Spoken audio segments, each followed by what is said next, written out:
முதல் 2 வசனங்களை வாசிப்போம். ஆதியாகமம் 5 அதிகாரம் 1-2. ஆதாமின் வம்ச வரலாறு. தேவன் மனுஷனை சிருஷ்டித்த நாளிலே அவனை தேவ சாயலாக உண்டாக்கினார். அவளை ஆணும் பெண்ணுமாக சிருஷ்டித்து அவளை ஆசீர்வதித்து அவளை சிருஷ்டித்த நாளிலே அவனுக்கு மனுஷர் என்று பெயரிட்டார்.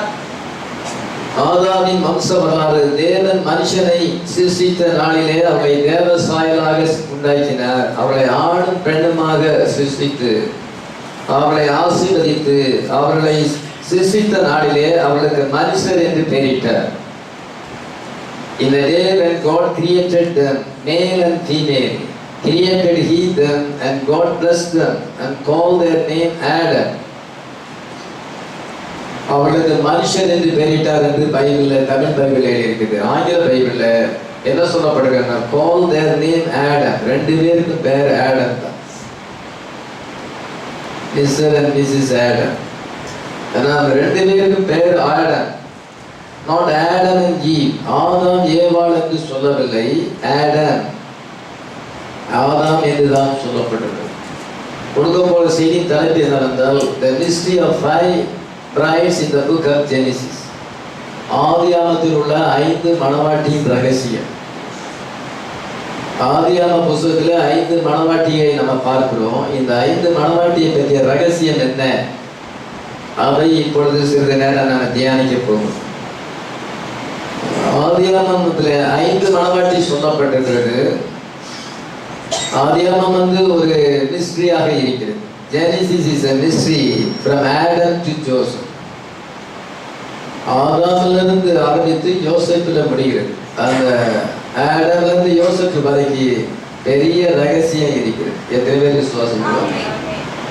இந்த பைபிள் ஆனது பழைய ஏற்பாடு யூத சரித்திரம் அல்ல, அல்லது யூத ஸ்டோரி அல்ல. It is not a Jewish story. அது எதை குறிக்கிறது என்றால், but it is the mystery of Christ and his bride. Hallelujah. கிறிஸ்துவையும் அவருடைய மணவாட்டியை குறிக்கிறது. எத்தனை பேர் நம்ம அதை அப்படி காண்கிறோம்?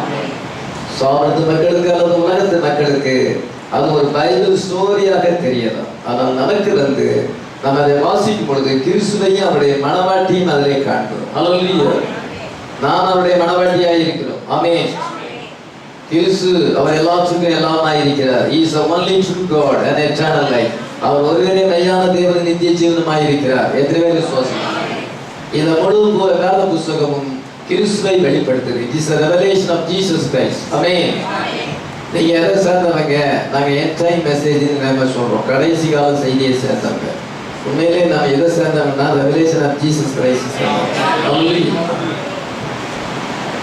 நாங்கள் மெசேஜில் இருக்கிறோம்னு நிறைய பேர் சொல்கிறாங்க. ரைட்டு தான், தப்பு ஒன்றும் இல்லை.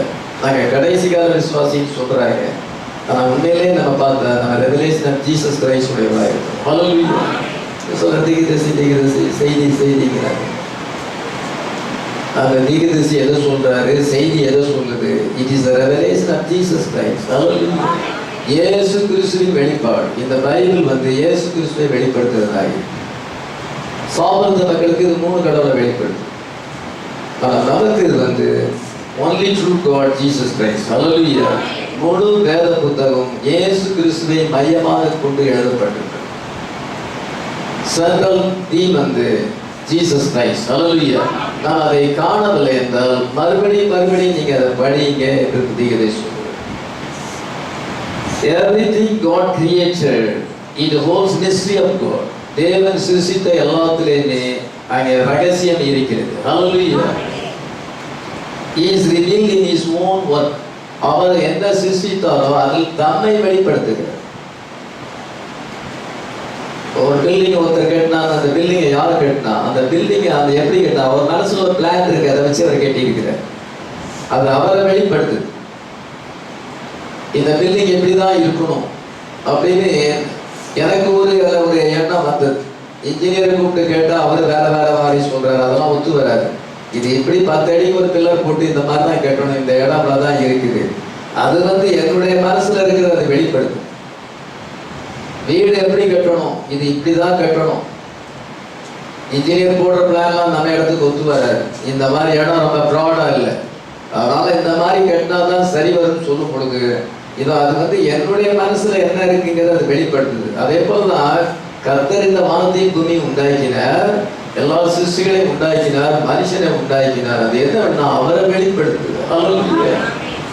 அவருடைய ஜீசஸ் அண்ட் ஹிஸ் ப்ரோகிராமை வெளிப்படுத்துது. ஹல்லேலூயா. அது மாத்திரமல்ல, அவரையே அது வெளிப்படுத்துகிறது. ஹல்லேலூயா. Everything God created, it holds mystery of God. தேவன் உண்டாக்கின ஒவ்வொன்றிலும் ஒரு ரகசியம் இருக்கு. அந்த ரகசியம் என்றால் இயேசு கிறிஸ்துவை பற்றிய ரகசியம். Hallelujah. He is revealed in his own works. தேவன் தன்னுடைய சொந்த சிருஷ்டிப்பிலே தன்னை வெளிப்படுத்துகிறார். ஒரே ஒரு நித்திய ஜீவன் மட்டும் உண்டு. There is only one form of eternal life. தீர்க்கதரிசி விதமாய் சொல்றார், நித்திய ஜீவனை உடையவர் தேவன் ஒருவர் தான். Hallelujah. God's own life. நித்திய ஜீவன் என்றால் தேவனுடைய சொந்த ஜீவன். You are an attribute of God. நீங்கள் தேவனுடைய ஒரு தன்மையாக இருக்கிறீர்கள். ஆமென். அவரில் ஒரு பாகமாய் இருக்கிறோம், அவரில் ஒரு நினைவாக நம்ம இருந்தோம். அதனால்தான் நமக்கு நித்திய ஜீவன் உண்டு. ஹல்லேலூயா. நமக்கு துவக்கம் இல்லை, முடிவும் இல்லை. தேவன் ஒருவரே துவக்கமும் முடிவும் இல்லாதவர். Eternal life என்றால் it has no beginning and no ending. We are a part of God. Hallelujah. So we are also eternal. Hallelujah. உலகத்தில் வருவதற்கு முன்னதாக நாம் தேவனுக்குள் இருந்தோம். ஆமென். இந்த உலகத்தில் அவருக்கு சாட்சியாச்சு நம்ம தேவனுக்குள் போகணும். Hallelujah. We came from God, we go back to God. We were an attribute. நம்ம தேவனுக்குள்ள ஒரு attribute-ஆ இருந்தோம். Attributes of God. தேவனுக்கு ஒரு தன்மையாக, ஒரு தாட்டாக நம்ம இருந்தோம். இப்பொழுது நம்ம ஃப்ளஷ்ல வெளிப்பட்டிருக்கிறோம். Hallelujah. நாம இப்பொழுது இயேசு கிறிஸ்துவை வெளிப்படுத்துகிறோம். நம்முடைய வாழ்க்கையானது இயேசு கிறிஸ்துவை வெளிப்படுத்துகிறது. தேவன் எல்லாத்தையுமே உண்டாக்கினார், மனுஷனை அவருடைய சாயலாக உண்டாக்கினார். நாம் உலகத்திலே மாம்சத்துல வரும் பொழுது பாவம், வியாதி, மரணம், இருள், இவ்விதமான காரியங்கள் எல்லாம் நம்மை சூழ்ந்திருந்தது. நம்முடைய வாழ்க்கையானது முத்திரிக்கப்பட்டிருந்தது. ஆனால் வெளிச்சம் பிரகாசித்த உடனே, நித்தின் மேல் வெளிச்சம் பிரகாசித்த உடனே அது உயிர்ப்பிக்கப்பட்டு முளைக்கிறது. அதே போல நம்முடைய வாழ்க்கையில பாவ இருள் இருந்தது, அவிசுவாசம், பலவிதமான வியாதிகள், போராட்டங்கள், குழப்பங்கள் எல்லாமே நம்மை சூழ்ந்திருக்கும் பொழுது, அந்த செய்தி நமக்கு வரும் பொழுது, ரெவலேஷன் ஆஃப் ஜீசஸ் கிரைஸ்ட் நமக்கு வரும் பொழுது, அது எல்லாமே விலகி நம்முடைய ஆத்மா உயிர்ப்பிக்கப்பட்டது. எதுவே விசுவாசம். நம்முடைய வாழ்க்கையின் முத்திரைகள் உடைக்கப்பட்டிருக்கிறது. நம்ம ஓப்பன் ஹார்ட்டா இருக்கு. இந்த கல்வாரி சர்ச் மினிஸ்ட்ரி ஓப்பனா இருக்கு.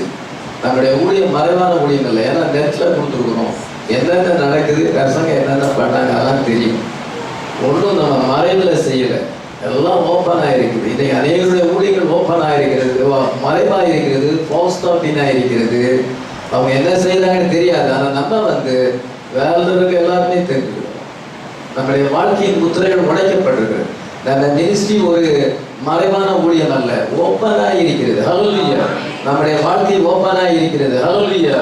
இந்த செய்தி நம்முடைய முத்திரைகள் உடைக்கப்பட்டு நம்ம தேவனுடைய குமாரத்திகளாய் மாறி இருக்கு. ஹல்லேலூயா. செய்தி என்று சொன்னாலும், தீர்க்கதரிசி என்று சொன்னாலும் அவனுடைய வாழ்க்கையில முத்திரிக்கப்பட்டிருக்கிறது. முத்திரைகள் திறக்கப்பட்டாலும் அவங்க வாழ்க்கையில இருக்க முத்திரை உடைக்கப்படாதனாலே மாயமானவர்களாக இத மறைவான பாவத்தை உடையவர்களாக இருக்கிறார்கள். ஆனால் நம்ம அப்படி அல்ல. ஹல்லேலூயா. நம்முடைய வாழ்க்கையின் முத்திரைகள் உடைக்கப்பட்டிருக்கிறது. ஹல்லேலூயா. God is fulfilling scripture. அவருடைய வார்த்தையை நம்முடைய வாழ்க்கையில நிறைவேற்றுகிறார். ஆமென். என்ன செய்யறாங்க, உலகத்திலே பிறக்கும் பொழுது அவருடைய தகப்பனார் சார்லஸ், அவருடைய அம்மா பேரு எல்லாம் சார்லஸ் பிரெனாம், எல்லாம் பிரெனாமுடைய மகனாய் இருந்தார் என்பதை முதலாவது அறிந்து கொண்டார். அவருடைய வாழ்க்கையில பல குழப்பங்கள் இருந்தது. எதற்காக உலகத்திலே பிறந்தேன் என்று தெரியவில்லை. அவர் அநேக முறை தன்னை தற்கொலை செய்து கொள்ளலாம் என்று நினைத்தார். வாழ்க்கையில அதிக வறுமை, அதிக போராட்டங்கள், மற்றவர்கள் அவரை புறக்கணித்தார்கள், பரியாசம் பண்ணினார்கள். போதுமான பண வசதி இல்லை, படிப்பை கண்டினியூ பண்ண முடியல, குடும்பத்திலேயே பல போராட்டங்கள். விதமாக இப்பொழுது அவருடைய வாழ்க்கையில சீல்ஸ் இருந்தது. ஆனால் ஒரு நாளில் கர்த்தருடைய தூதனான அவரை சந்தித்த உடனே ஏனென்றால் அவர் நான் சார்லஸ் எல்லா பெர்னாண்டே குமாரன் அல்ல, நான் தேவனுடைய குமாரன். ஹல்லேலூயா. I am the son of God. ஹல்லேலூயா என்று ரெகனைஸ் பண்ணினார். அதே போல நீங்க son of God, son of daughter of God நீ ரெகனைஸ் பண்ணும் வரைக்கும் வாழ்க்கையின் முத்திரைகள் உடைக்கப்படாது. முதலாவது நம்முடைய வாழ்க்கையின் முத்திரைகள் உடைக்கப்பட வேண்டும். நான் தேவனுடைய குமாரன் குமார்த்தியுமாய் இருக்கிறேன். ஹல்லேலூயா. என்னுடைய ரியல் ஃபாதர் ரியல் மதர் வந்து God. Hallelujah. I am a son of God. அதன் மீது தொடர்ந்து அவர் வந்து வார்த்தையிலே வளர வளர சத்தியத்தை கர்த்தர் அவருக்கு வெளிப்படுத்த இயேசு கிறிஸ்து பவுலுக்கு வெளிப்படுத்தினது போல பிரதானுக்கு தன்னை வெளிப்படுத்தும் பொழுது தன்னை பற்றி பைபிள்ல எழுதியிருக்கிறது என்பதை கண்டுபிடித்தார். ஹல்லேலூயா. He discovered he was Malachi 4:5, Revelation 10:7. அதன் மீது அவர் கண்டுபிடித்தார். தன்னை குறித்து மல்கியா 4:5 எழுதியிருக்கு. எலியாவின் ஆவியுடைய தீர்க்கதரிசி கர்த்தருடைய பரிதும் பயங்கரமான நாள் வருவார், பிள்ளைகளுடைய விசுவாசத்தை பிதாக்களத்துக்கு திருப்புவார் என்ற அந்த வேத வாக்கியம் தன்னை குறித்தும் தன்னுடைய ஊழியத்தை குறித்தும் எழுதியிருக்கிறது என்பதை அவர் வந்து வளர வளர வளர ஆவியிலே வளர வளர கண்டுகொண்டார். ஹல்லேலூயா. இந்த வெளிப்படுத்தல் 10:7 ஏழாம் சத்தத்தின் நாட்களில் அவர் எக்காலம் ஊதும்போது தேவ ரகசியம் நிறைவேறும். தன்னுடைய செய்தி 7 சீல் மெசேஜ் ஆனது தேவ ரகசியத்தை வெளிப்படுத்தும் என்பதை அவர் அறிந்து கொண்டார். ஹல்லேலூயா. நிச்சயத்தோடு ஜீவித்தார். தன்னுடைய ஸ்தானத்தை அவர் அறிந்து கொண்டார். ஹல்லேலூயா. அதே போலதான் நம்ம வந்து இந்த தாய் தகப்பனுக்கு பிறந்தோம், நம்முடைய குலம், நம்முடைய குடும்பம், நம்முடைய சிலர் வந்து நம்முடைய குலத்தை குறித்து பேரப்பட்டாங்க. நாங்கள் தான் சென்னையே ஆளுகை செய்தோம், எங்க ஜாதி தான் அங்க ஜாதி தான் அப்படிம்பாங்க. இப்ப ஜாதி குலம் மதம் இதை நம்முடைய ஃபேமிலி, எங்க ஃபேமிலி பெரிய ஃபேமிலி, படிச்ச ஃபேமிலி, இதெல்லாத்தையும் நம்ம விட்டுட்டு அதெல்லாம் நம்ம மாம்சத்துக்குரியவர்கள். இப்பொழுது அதெல்லாம் ஜாதி ஜனங்கள் குடும்பம் அந்த பெருமை எல்லாம் நம்மளை விட்டு போயிட்டு அந்த தேவனுடைய குமாரன் வழிபாடு முத்திரைகள் உடைக்கப்படாமல் தன்னுடைய குலத்தை குறித்து தன்னுடைய ஜாதியை குறித்து மேன்மை பாராட்டும். மற்ற ஜாதிகளை அற்பமாக நினைப்பான். மாசத்துக்குரியவனாக இருக்கிறான். அவனுடைய வாழ்க்கையில முத்திரைகள் உடைக்கப்படாது. நம்முடைய வாழ்க்கையில முத்திரைகள் உடைக்கப்படும் பொழுது I am a son of God. Hallelujah. எது நடந்தது அதுதான் நம்ம பின்பு நம்ம டிஸ்கவர் பண்ணுவோம். இதோ நம்ம பாவியில வளரும் பொழுது I am the bride. Hallelujah. என்று வெளிப்பாடு கரைதரை இல்லாத இதோ ஜெனரல் மகிமையுள்ள சபையாக இதை கர்த்தர் நிறுத்தி கொடுவதாக எனக்காக தன்னை ஒப்பு கொடுத்தார். Hallelujah. I am a part of bride. Hallelujah. I am a member of the bride. Hallelujah. கடைசி காலத்துல ஒரு பெர்ஃபெக்ட் பிரைடு வரும் சொல்லி இருக்கிறார். நான் அதில் ஒரு அங்கத்தினராக இருக்கிறேன். Hallelujah. நான் பெந்தேகோஸ் அல்ல, நான் சிஎஸ்ஐ மற்ற சாபன விசுவாசி அல்ல. I am the bride. Hallelujah. என்னை குறித்து பைபிள்ல எழுதியிருக்கிறது. Hallelujah. அதை நான் இப்பொழுது நிறைவேற்றி கொண்டிருக்கிறேன். என் வாழ்க்கையில் அது நிறைவேறி கொண்டிருக்கிறது. Hallelujah. இதுதான் ஐடென்டிஃபைங் வித் தி வேர்ட். தேவனுடைய வார்த்தையோட அடையாளப்படுத்துது. இதுதான் ரியல் பிலீவர்.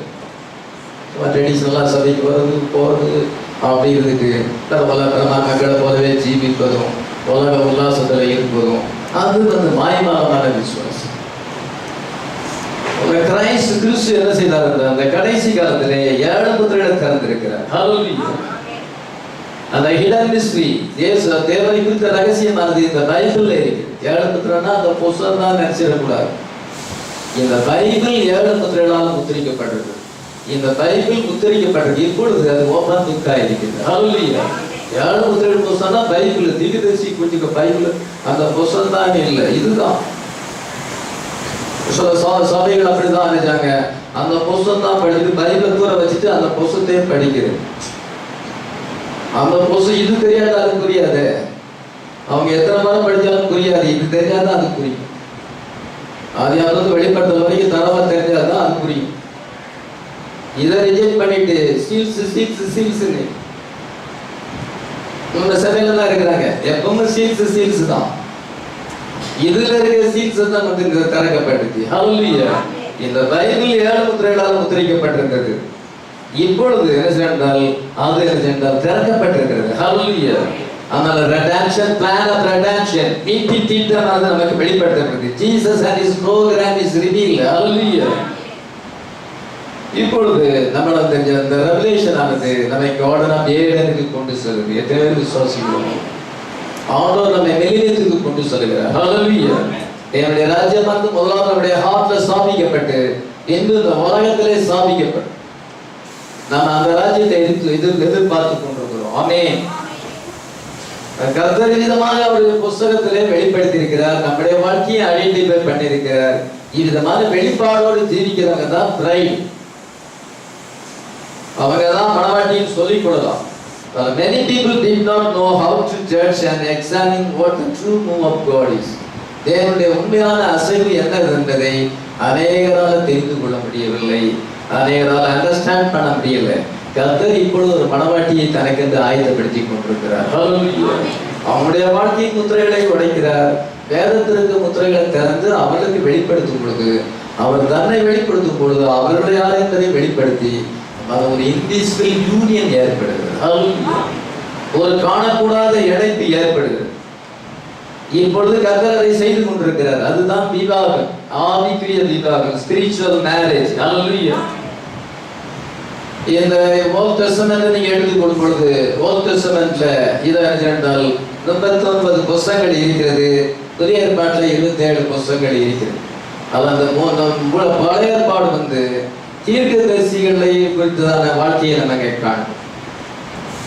பூர்வ காலங்களில் பங்கு பங்காகும் வகை வகையாகும் தீர்க்கதரிசிகள் மூலமாய் திருவளம் பற்றின தேவன் இந்த கடைசி காலத்திலே குமாரன் மூலமாக நமக்கு திருவளம் பற்றினார். எபிரேயர் 1:9 வாசிக்கும். இந்த ப்ராஃபட்ஸ் மூலமாக ஆண்டவர் வெளிப்படுத்தினார். பழைய ஏற்பாட்டில் தீர்க்கதரிசிகள் இயேசு கிறிஸ்துவை கொஞ்சம் கொஞ்சமாக வெளிப்படுத்தினார்கள். அவங்க முழுமையாக வெளிப்படுத்தவில்லை. ஆனால் பின்பு அவர் குமாரனாக, தேவன் குமாரனாக வரும் பொழுது அவர் fullness of the prophet ஆயிருக்கிறார். Hallelujah. Jesus came now, he was the fullness of the prophet. Hallelujah. இவர் அவருடைய மகிமை பிரகாசமும் அவருடைய தன்மையும் சொரூபமாய் இருந்து சகலத்தையும் அவர் சிருஷ்டித்து தம்மாலே தாமே நம்முடைய பாவங்களுக்கு நீக்கும் சுத்திகரிப்பை ஏற்படுத்தி மகத்துவம், உன்னதமான மகத்தினுடைய தேவனுடைய வலது பாசத்தை உட்கார்ந்தார் என்று சொல்லப்பட்டது. எபிரேயர் 1:3 வரைக்கும் நாம் வாசிக்கிறோம். உலகம் அவர் மூலமாய் உண்டானது. இது அவர் என்ன செய்யறார்? மனுஷனாக ஃபுல்னஸா இருக்கிறார். ஹல்லேலூயா. ஜீசஸ் கிறிஸ்து fullness of word, fullness of prophet. மோசே கொஞ்சம் வெளிப்படுத்தினார், இயேசு பரிபூர்ணமாக்கினார். ஹல்லேலூயா. இது வார்த்தை. இதெல்லாம் சர்ச்சஸ் நான் சொல்றதெல்லாம் நல்லா கவனிங்க. சம்மதம் இல்லாம நான் சொல்லல, எல்லாம் சம்மதத்தோடு தான் சொல்றேன். பழைய ஏற்பாடு அதுதான். அது பிற புதிய ஏற்பாடுல இருக்குதான புத்தகங்களை நம்ம மத்தியிலிருந்து வெளிப்பாட்டில் வரைக்கும் வாசிக்கும் பொழுது 2000 வருஷ காலமாக கர்த்தர் ஒரு மனவாட்டியை அவர் எழுதி கொண்டிருக்கிறார். 2000 years, 7 church ages, God built a bride. கர்த்தர் ஒரு மனவாட்டியை உருவாக்கி கொண்டிருக்கிறார், மனவாட்டியை கட்டி எழுப்புகிறார். இந்த நியூ டெஸ்டமென்ட் ஏஜ் 2000 years ஆக கொஞ்சம் கொஞ்சமா வெளிப்படுத்தி இன்னைக்கு நம்ம பரிபூர்ணமான மனவாட்டியா ஃபுல்னஸ் ஆஃப் வேர்ட் ஆகிடும். அப்போ அந்த மனவாட்டியெல்லாம் கொஞ்சம் தான் சத்தியம் வெளிப்படுத்தப்பட்டது. லூத்தர் இதை வெஸ்லி இன்னைக்கு ஃபுல்னஸ் வந்திருக்கு. அன்னைக்கு ஓல்ட் டெஸ்டமென்ட் ஃபுல்னஸ் வரும்பொழுது ஜீசஸ், நியூ டெஸ்டமென்ட் ஃபுல்னஸ் வரும்பொழுது bride, Christ and his bride. Hallelujah. இந்த பைபிள் முழுசா தான் கிரைஸ்ட் அண்ட் ஹிஸ் பிரைட். இதுதான் revelation of Christ and his bride. சோபத்து மக்களுக்கு இது எப்படி தெரியும் என்றால் ஒரு ஸ்டோரியாக தெரியலாம். உலகத்தின் மக்களுக்கு இது ஒரு டாக்டரினாக, கிறிஸ்தவ மதத்தினுடைய கொள்கை என்று அவங்க நினைக்கலாம், அவங்களுடைய மத புஸ்தகம் என்று நினைக்கலாம். சிலர் இந்த பைபிள் நம்ம வச்சா பேய் நம்மகிட்ட வராது, தலைமாட்டில் வச்சு தூங்கினா பேய் வராது இப்படின்னு நினைக்கலாம். ஆனால் நமக்கு it is revelation of Jesus. எதுவே நம்ம விதமான ஒரு வெளிப்பாடோடு ஜீவிக்கும். இயேசு கிறிஸ்துவை குறித்த வெளிப்பாடோடு ஜீவிக்கிறவர்களா இருக்கு. இப்பொழுது இந்த 5 பிரைடை குறித்து நம்ம வாசிக்கும் பொழுது 5 பிரைட் குரூம் இருக்கு. பிரைட் குரூம் இல்லாம பிரைட் இருக்க முடியாது. அதனால 5 பிரைடு ஆதியாமத்தில் இருக்கிறது. இத 5 பிரைட் குரூம் இருக்கிறாங்க. அந்த 5 பேரும் ஆதியாமத்திலே நம்ம வாசிக்கிறோம். ஆடம்ல இருந்து நம்ம ஜோசப் வரைக்கும் பார்க்கணும். கர்த்தர் ஆதியாகமம் 1ஆம் அதிகாரத்துல என்ன வாசிக்கிறோம் என்றால், முதலாவது அவர் என்ன செஞ்சார் என்றால் பாட்டனி லைஃபை உருவாக்கிறார். இரண்டாவது மெரின் லைஃப், மீன் வகைகள், ஜீவசந்துகள், நீர்வாழ் ஜீவசந்துகளை உண்டாக்குறார். அதன் பின்பு பேட் லைஃப் என்னென்றால் பறவைகளை உண்டாக்குறார். அதன் பின்பு அனிமல் லைஃப், இதன் மிருக ஜீவன்களை உண்டாக்கிறார். எல்லா ஜீவனும் எங்க இருந்து வருது? அவன்கிட்ட இருந்து வருகிறது. அவரே ஜீவனாக கடைசியாக மனுஷனை தம்முடைய சாயலில் உண்டாக்கி. He had eternal life. இது அவன் நித்திய ஜீவன உடையவனாக. அதுக்கு தீர்ப்பு அதோட fullness life அதுக்கு மேல ஒன்று உண்டாக்கி. அவன் கொஞ்சம் கொஞ்சமா இதோ ஹயரா அவர் போய் கடைசியில இதோ மேலான ஒரு சிருஷ்டிப்பு மேன் அதுக்கு மேல அவர் உண்டாக்குறார். ஏன்னா அந்த மேன் தேவனுடைய சாயலா இருக்கு. எத்தனை விசுவாசிக்கிறோம்? எல்லாமே அவருடைய சிருஷ்டிப்பு கர்த்தரை வெளிப்படுத்துகிறது. இத கடைசியில மனுஷனை உண்டாக்கும் பொழுது அந்த பெர்ஃபெக்ட் மேன் பரிபூர்ண வெளிப்பாடாய தேவனை பரிபூர்ணமாய் வெளிப்படுத்துறவனாய் இருக்கிறான். ஹalleluya. Adam was the express image of God. Hallelujah. தேவனுடைய சாயலை அவன் வெளிப்படுத்துறவனாய் இருக்கிறார். நமது சாயலாகவும் நமது ரூபத்தின்படி மனுஷனை உண்டாக்கணும். நாங்கள் ஸ்டேஜ் பை ஸ்டேஜ் கடைசியில் ஃபுல்னஸ். பழைய ஏற்பாடுல ஸ்டேஜ் பை ஸ்டேஜ்ல இயேசு கிறிஸ்து வரும் பொழுது ஓல்ட் டெஸ்டமென்ட் முடியல இயேசு கிறிஸ்து ஃபுல்னஸ். அதே போல இருந்தார். எபேசிலிருந்து ஆரம்பிச்சு இப்பொழுது ஏழு சபை காலத்துக்கு பின்பு ஃபுல்னஸ் ஆஃப் பிரைட் நம்ம எட்டர்னல் சர்ச் ஏஜ்ல வந்திருக்கிறோம். ஹalleluya. பின்பு கிங்டம் ரெஸ்டோர்ட் ஆக போகுது. இழந்து போன 7 மில்லினியத்தை ஆண்டவர் கொண்டு வர போகிறார். அன்றைக்கு ஆடம் அண்ட் ஈவ் ஏதோ இருந்தால் அங்க கர்த்தர் அங்க ஏதேன்ல இருக்கும் பொழுது அது ஒரு பெர்ஃபெக்ட் பிக்சரா இருக்கு. ஆதாம் இருந்தால் தேவனுடைய மகிமையா இருந்தார். ஏவாள் ஆதாமின் மகிமையா இருந்தார்கள். அவள் பெர்ஃபெக்டா இருந்தாங்க. எல்லா சிருஷ்டிகளும் பெர்ஃபெக்டா இருந்தது. ஒரு சின்ன குறை கூட சொல்ல முடியாது. இப்ப யாராவது ஒருத்தர் பார்த்தா அவங்களை நம்ம ஏதாவது ஒரு குறை சொல்லலாம். நம்ம ரெண்டையும் பார்க்கணும், நல்லதையும் பார்க்கணும், கெட்டதையும் பார்க்கணும். ஆனால் ஒரு சபையை பார்க்கும் பொழுது உன்னிடத்துல இந்த மாதிரி நல்ல காரியங்கள்லாம் இருக்கு, அதை மீது உன்னிடத்துல இந்த குறை இருக்குன்னு பாரு. நாமே நிதானிக்கும் பொழுது நம்ம கிட்ட நல்ல நல்ல காரியங்கள் இருக்கிறது, நல்ல சுபாவங்கள் இருக்கிறது. அதே சமயத்தில் நம்முடைய குறைகளையும் உணர்ந்தால் நம்ம பெர்ஃபெக்டா மாறிடலாம். ஹalleluya. இதை மனுஷங்கிட்ட நல்லதும் கண்டுபிடிக்கலாம், கெட்டதும் கண்டுபிடிக்கலாம். என்கிட்ட கூட நீங்க கண்டுபிடிக்கலாம், எல்லார்ட்டையும் கண்டுபிடிக்கலாம். இயேசு கிறிஸ்துவிட்ட எந்த குறையும் இல்லை. ஆடம்ல எந்த குறையும் இல்லை, ஏவாள்கிட்ட எந்த குறையும் இல்லை, அவருடைய சிருஷ்டித்துல எந்த குறையும் இல்லை. எல்லாம் அந்த ஒரு குறை சொல்ல முடியாது. இது அப்படி இருக்கு இப்படி இருக்குன்னு சொல்ல முடியாது. சிலர் நல்லதே பார்க்க மாட்டாங்க, குறைய பார்ப்பாங்க. தன்னுடைய குறைய பார்க்காம மற்றவங்களுடைய குறைய பார்ப்பாங்க. இதெல்லாம் நல்ல சுவாபம். நல்ல எதை செஞ்சாலும் நல்ல காரியம் செஞ்சாலும் அதுலேயும் ஒரு குறை சொல்றோம். பாஸ்டர் ஒரு நல்ல காரியம் செஞ்சாலும் அதுலேயும் ஒரு குறை கண்டுபிடிக்கும். அதுக்கு என்ன செய்யணும்? பாஸ்டருக்கு சைக்கித்தன்மை தரணும். நான் ஜெபம் இதெல்லாம் சைக்கித்தன்மை எனக்கு தாருன்னு சொல்லி ரொம்ப சைக்கித்தன்மை தேவை. ஆனால் அன்னைக்கு ஏதேன பார்க்கும் பொழுது எந்த குறையும் யாரும் சொல்ல முடியாது. எல்லாம் பெர்ஃபெக்டா இருந்தது. ஹalleluya. யாராவது அந்த பெர்ஃபெக்ஷனை பார்த்தாங்களா? ஒருத்தரும் பார்க்கல. ஏன்னா அதுக்கு பிறகு காயின் ஆவியில் பிறக்கும் பொழுது அவங்க அம்மா அப்பா விழுந்து போனாங்க, எதனை விட்டு வெளியே வந்துட்டாங்க. அந்த பெர்ஃபெக்ட் கண்டிஷனை யாருமே பார்த்தது இல்லை. தான் தெரியுமே ஒழிய அவங்க அப்படி பெர்ஃபெக்டா இருந்தாங்க. ஏதேன் எவ்வளவு அழகா இருந்தது, அந்த சிருஷ்டிப்புகள் எவ்வளவு அருமையா இருந்ததுங்கிற யாரும் பார்த்தது இல்லை. ஏன்னா விழுந்த பிறகுதான் குழந்தைகளை பிறகு. அதனால அதுக்கு ஐ விட்னஸ் எதுவும் கிடையாது. இந்த மெலினியத்துல நானும் இயேசு கிறிஸ்துவும் அவருடைய பிரைடு இருக்கும் பொழுது எல்லா சிருஷ்டிகளும் இருக்கும் பொழுது நம்ம அந்த பெர்ஃபெக்ஷனை பார்க்கணும். எத்தனை பேர் பார்க்கணும்னு விசுவாசம். பைபிள் ஸ்டோரி அல்ல, இது நடக்க போற காரியம். ஹalleluya. ப்ராபசி இப்பொழுது நடந்துகிட்டு இருக்குது. அதை காண வேண்டும் என்றால் நமக்கு ஆவிக்குரிய கண்கள் தேவை. இந்த மாம்ச கண்ணால பார்க்க முடியாது.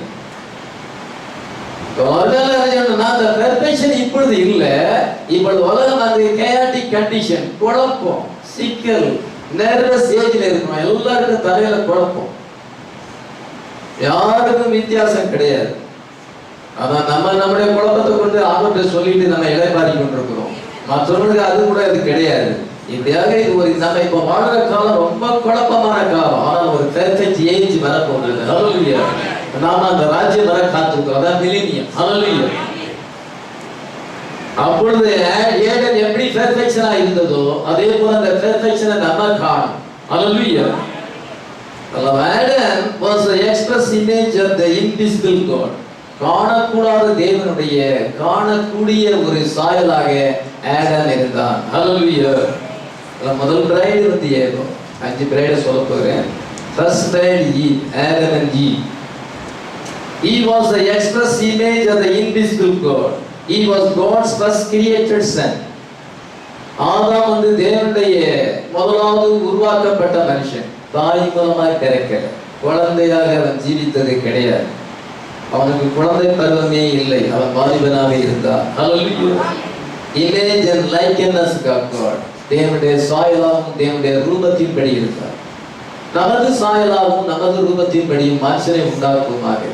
தேவன் அவளை தம்முடைய சாயலாக உண்டாக்கினார், அவனை என்ற ஆணும் பெண்ணுமாக உண்டாக்கினார். இந்த 28ஆம் வசனத்தை என்ன வாசிக்கிறோம் என்றால், தேவன் அவர்களை ஆசீர்வதித்து நீங்கள் பருகி பெருகி இதை எல்லாவற்றையும் ஆண்டு கொள்ளுங்கள் என்று சொன்னார். ஆதியாகமம் 1ஆம் அதிகாரம் 26 28 வரைக்கும் வாசிக்கிறேன். இந்த தேவன் நமது சாயலாகவும் நமது ரூபத்தின்படியையும் மனுஷனை உண்டாக்குவோமாக. அவர்கள் சமுத்திரத்தின் மச்சங்களையும் ஆகாயத்து பறவைகளையும் மிருக ஜீவன்களையும் பூமி அனைத்தையும் பூமியின் மேல் ஊறும் சகல பிராணிகளையும் ஆளக்கடவர்கள் என்றார். தேவன் தம்முடைய சாயலாக மனுஷனை சிருஷ்டித்தார், அவனை தேவ சாயலாகவே சிருஷ்டித்தார், ஆணும் பெண்ணுமாக அவனை சிருஷ்டித்தார். சரி, இப்போ இந்த வசனங்களை எல்லாம் வாசிக்கும் பொழுது மேடம் வந்து created son, image and likeness of God. He had eternal life. அவனுக்கு நித்திய ஜீவன் இருந்தது. fellowship with God, தேவனோடு கூட அவன் ஐக்கியப்பட்டான். power over the earth, இந்த பூமி மேல் ஆதிக்கம் உடையவனாய் இருந்தார். ஆமென். ஆனால் அவனுடைய மனைவியாகிய ஏவாள் வந்து இன்னும் அவள் வெளிப்படவில்லை. அவள் வந்து ஆதாமுக்குள் இருக்கிறாள். ஆமென். ஆதாமுக்குள் இருக்கிறாள். ஆதாமுக்குள் ஆண்டவர் அவளை தெரிந்து கொண்டார். ஆமென். His bride was chosen in him. அவருக்குள் இருக்கிறார். அவருக்குள்ள இருந்து அவள் தெரிந்து கொள்ளப்பட்டார். And blessed in him. ஆண்டவர் ஆதாமை ஆசீர்வதிக்கும் பொழுது ஏவாள் உள்ள இருக்கிறார், ஏவாளும் ஆசீர்வதிக்கப்படுகிறார். அதே போல நம்ம கிறிஸ்துவுக்குள் இருந்தோம். உலக தோற்றத்துக்கு முன்னதாக நம்ம கிறிஸ்துவுக்குள் இருந்தோம். ஆமென். கிறிஸ்துவுக்குள் நம்ம தெரிந்து கொள்ளப்பட்டோம், கிறிஸ்துவுக்குள் நம்ம ஆசீர்வதிக்கப்பட்டோம். ஆமென். எபேசியர் 1ஆம் அதிகாரம் 4ஆம் வசனத்தை வாசிக்கும் பொழுது, தமக்கு முன்பாக நம்ம அன்பில் பசுத்தப்படவும் குற்றமற்றவர்களாய் இருந்ததற்கு உலக தோற்றத்துக்கு கிறிஸ்துவுக்குள் தெரிந்து கொள்ளப்படும். அதை கிறிஸ்துவுக்குள் தெரிந்து கொள்ளப்படும். ஆடம் வந்து ஏவாள் வந்து கிறிஸ்துவுக்குள், அந்த ஃபர்ஸ்ட் பிரைட் வந்து கிறிஸ்துவுக்குள் இருந்தாள். அது இந்த கடைசி கால மணவாட்டியை குறிக்கிறது. நாங்கள் கிறிஸ்துவுக்குள் இருந்தோம். அவள் ஆதாமுக்குள் இருந்தால், நாங்கள் இன்னைக்கு கிறிஸ்துவுக்குள் இருந்தோம். கிறிஸ்துவுக்குள் இருக்கும் பொழுது உலக தோற்றத்துக்கு தெரிந்து கொள்ளப்பட்டோம். Before the foundation of the world, உலக தோற்றத்துக்கு நீங்க இல்லையே, நீங்க கிறிஸ்துவுக்குள் இருந்தீங்க. அப்பவே நீங்க தெரிந்து கொள்ளணும். அப்பொழுதே நீங்கள் ஆசீர்வதிக்கப்பட்டீர்கள். உன்னதங்களில் உள்ள ஆவிக்குரிய சகல ஆசீர்வாதத்தினாலும் அவர் நம்மை ஆசீர்வதித்து இருக்கிறார். கிறிஸ்துவுக்குள் ஆசீர்வதித்து இருக்கிறார். எபேசியர் 1:3 வாசிக்கிறோம். எபேசியர் 1:3 கடைசி அந்த பகுதியை வாசிக்கலாம். அவர் கிறிஸ்துவுக்குள் உன்னதங்களிலே ஆவிக்குரிய சகல ஆசீர்வாதத்தாலும் நம்மை ஆசீர்வதித்திருக்கிறார். எல்லாமே கிறிஸ்துவுக்குள் தான். அவர் கிறிஸ்துவுக்குள் உன்னதங்களில் உள்ள சகல ஆசீர்வாதத்தால் நம்மை ஆசீர்வதித்திருக்கிறார். கிறிஸ்துவுக்குள் நாம் முன்குறிக்கப்பட்டிருக்கிறோம். புத்திர சுவிகாரத்தை அடையத்தக்கதாக நாம் கிறிஸ்துவுக்குள் முன்குறிக்கப்பட்டிருக்கிறோம். 6ஆம் வசனம். தம்முடைய தயவு சித்தத்தின்படியே நம்ம இயேசு கிறிஸ்து மூலமாய் தமது சுவிகார புத்திரராகும்படி முன்குறித்திருக்கிறார். இதோ இயேசு கிறிஸ்து மூலமாய் தமக்கு சுவிகார புத்திரராகும்படி முன்குறித்திருக்கிறார். கிறிஸ்துவுக்குள் நம்மை முன்குறித்திருக்கிறார். கிறிஸ்துவுக்குள் நம்மை தெரிந்து கொண்டிருக்கிறார். கிறிஸ்துவுக்குள் நாம் ஆசீர்வதிக்கப்பட்டிருக்கிறோம். ஆமென். ஸ்திரியை கவனிக்கணும். சும்மா ஆதாயாவால் தானே பார்த்து பிரசங்கம் பண்றார். இது வந்து பசுத்தாவியை பெறாதவங்க சொல்றாங்க. பசுத்தாவியை பெற்றவங்க ஆவியில என்ன பேசுறாருங்கிறத அந்த ஆவியில அண்டர்ஸ்டாண்ட் பண்ண. நம்ம இங்க யாரும் மாம்சத்துக்குரியவங்க இல்லைன்னு நினைக்கிறேன். ஆனா நீதான் நமக்கு தெரியுமே அப்படின்னு நினைச்சதுன்னா அது தேவனுடைய வார்த்தையை அர்த்தமா நினைக்கிறது. ரகசியத்தை அறியாதவர்கள். Look at the election. இதை நம்முடைய தெரிந்து கொள்வதை பாருங்கள். பல தோற்றத்துக்கு நான் கிறிஸ்துவுக்குள் தெரிந்து கொள்ளப்பட்டோம். ஹல்லேலூயா. இதை கிறிஸ்துவுக்குள் முன்குறிக்கப்பட்டோம். கிறிஸ்துவுக்குள் நாம் ஆசீர்வதிக்கப்பட்டிருக்கிறோம். ஹல்லேலூயா. கிறிஸ்துவுல நோ பிளஸ். எவ்வளவு ஆசீர்வாதம் நம்ம கிறிஸ்து மூலமா தான் பெற்றிருக்கிறோம். எதிர்ப்பு அவர் இல்லைன்னா நத்திங்க. தீர்க்கதரிசி எல்லாம் செய்ய முடியுமா? தீர்க்கதரிசி நம்மள போல ஒரு மனுஷன் தான். இயேசு கிறிஸ்து தான் தீர்க்கதரிசி ஊழியத்தில் கிரியை செய்கிறார். ஹல்லேலூயா. இப்பவும் தீர்க்கதரிசி இல்லாட்டாலும் இயேசு கிறிஸ்து தான் கிரியை செய்கிறார். இயேசு கிறிஸ்து இல்லைன்னா நம்ம யாரும் இல்லை. ஹல்லேலூயா. கர்த்தர் என்ன செய்தார் என்றால் ஆதாமை மண்ணினால உருவாக்கி தம்முடைய ஜீவ சுவாசத்தை ஊதினார் என்று நம்ம 2:7 வசனத்துல வாசிக்கிறோம். ஆனா ஏவாளையும் அதே மாதிரி உருவாக்கினாங்க.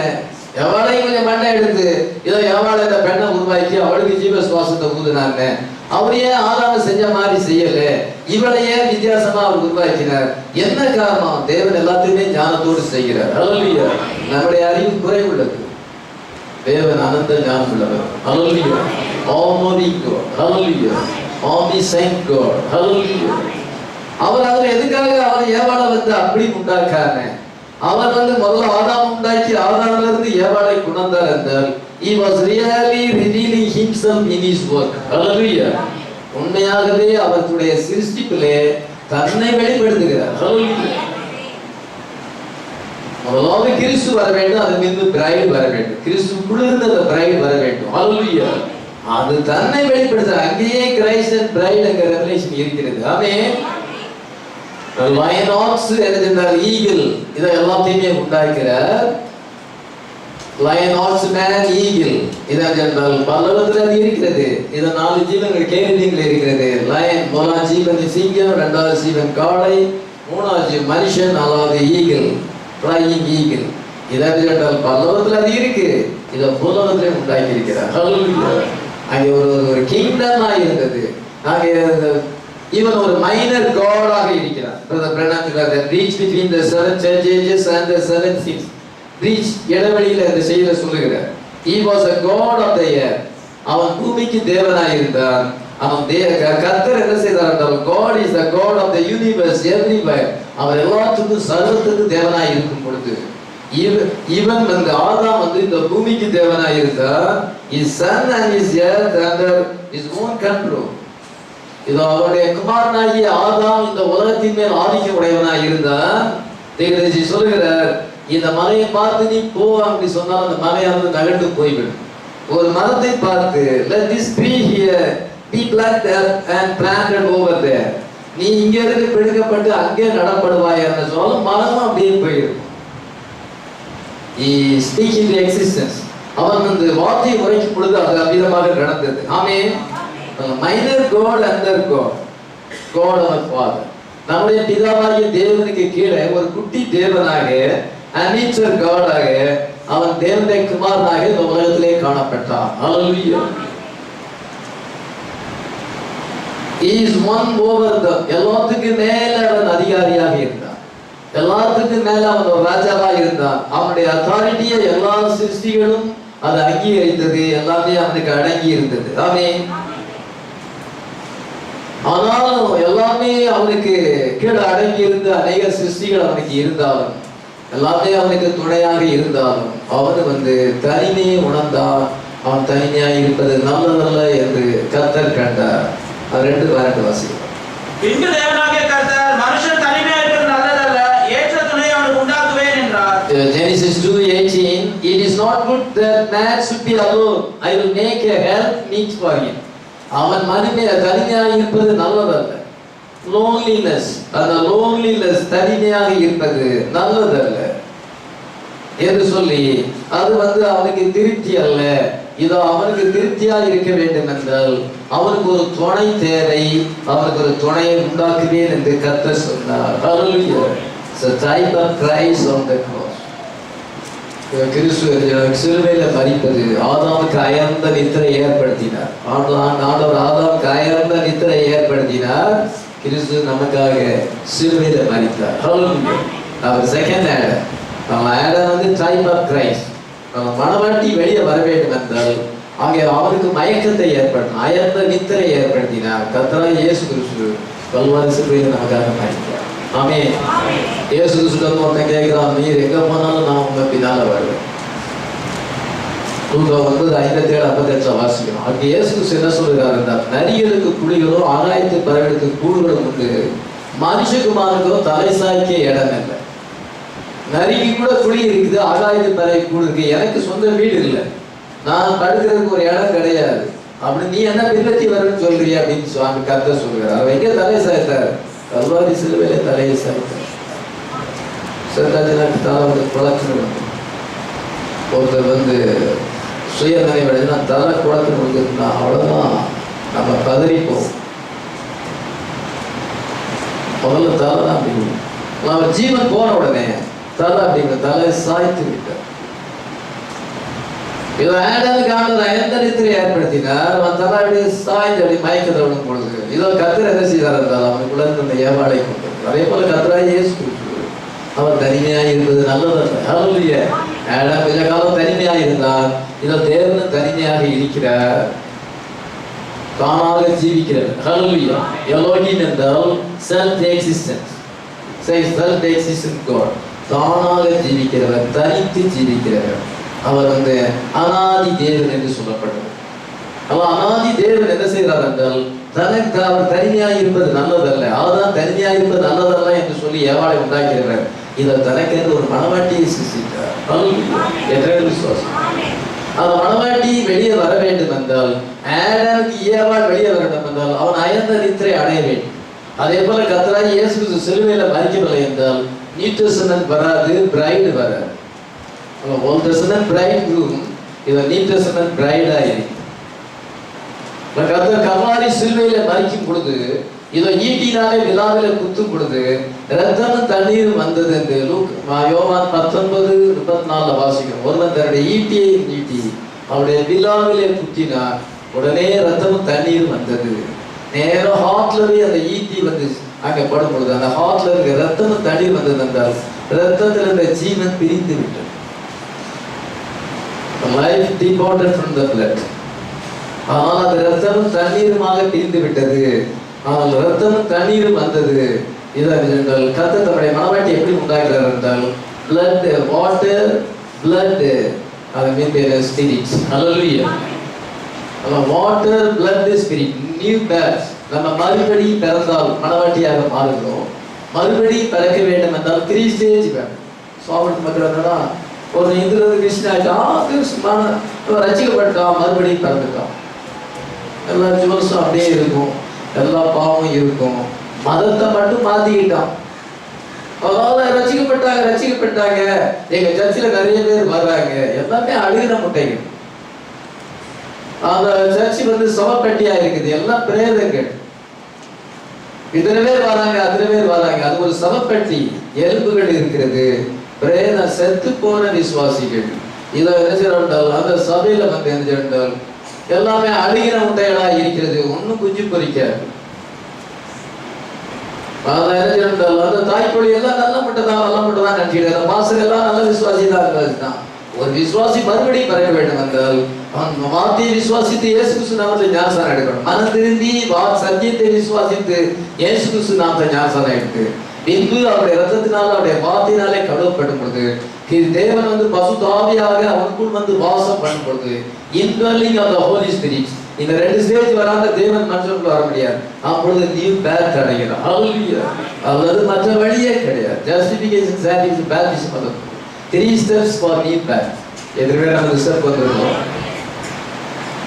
இதுதான் அவருடைய மனவாட்டி. அவருடைய சரீரத்துல இருந்து அங்க ரத்தம் தண்ணீர் வந்தது. எதனால் நியூ பேர்த் கொண்டு வந்தது. ஹல்லேலூயா. ரத்தம் தண்ணீர் ஜீவன் வந்தது. அதனால்தான் தம்முடைய மனவாட்டியை சிருஷ்டிக்கிறார். ஹல்லேலூயா. தம்முடைய மனவாட்டி எப்படி சிருஷ்டிக்கிறார்? அந்த கால்ல இருந்து ஹெட் வரைக்கும் சிருஷ்டிக்கிறார். விசுவாசத்துடைய ராஜ்யம் மேல இருந்து கீழே வரும். தலையில இருந்து ஆரம்பிச்சு அது பாதத்துல இருந்து முடியுது. நேமகாத்மேச்சார் கண்ட சொப்பனம் அதுதான். ஆனா தேவன் தம்முடைய சபையை கீழே இருந்து கட்டுகிறார். ஹல்லேலூயா.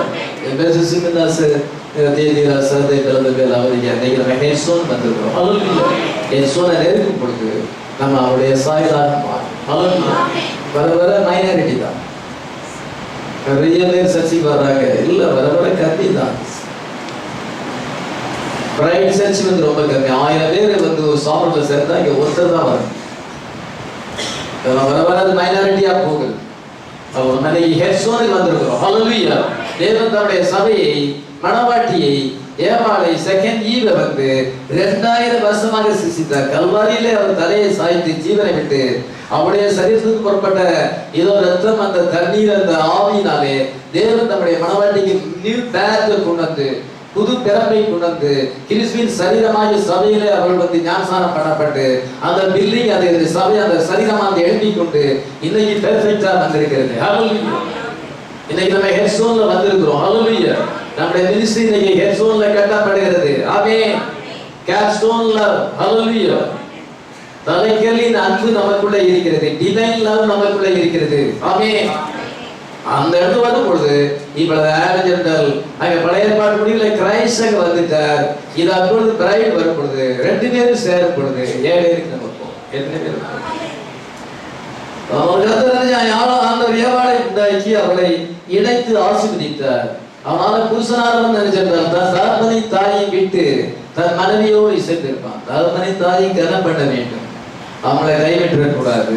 அதே சமயத்துல மனைவியோடு கூட இசைந்திருப்பான் என்று சொல்லப்பட்டிருக்கு. அம்மா பேச்சை கேட்டு மனைவியை தொல்லை கொடுத்துருக்கூடாது. சில குடும்பங்கள் அதே தான் இருக்கிறது. ரெண்டு பேர்த்தையும் மிஸ்டேக் இருக்கு. தாய்கிட்ட மிஸ்டேக் இருக்கு. தாய் என்ன சொல்லணும், மனைவிட்ட நீ அன்பாயிரு, மனைவியை நீ நல்ல மாதிரி நடத்துன்னு தாய் சொல்லணும்.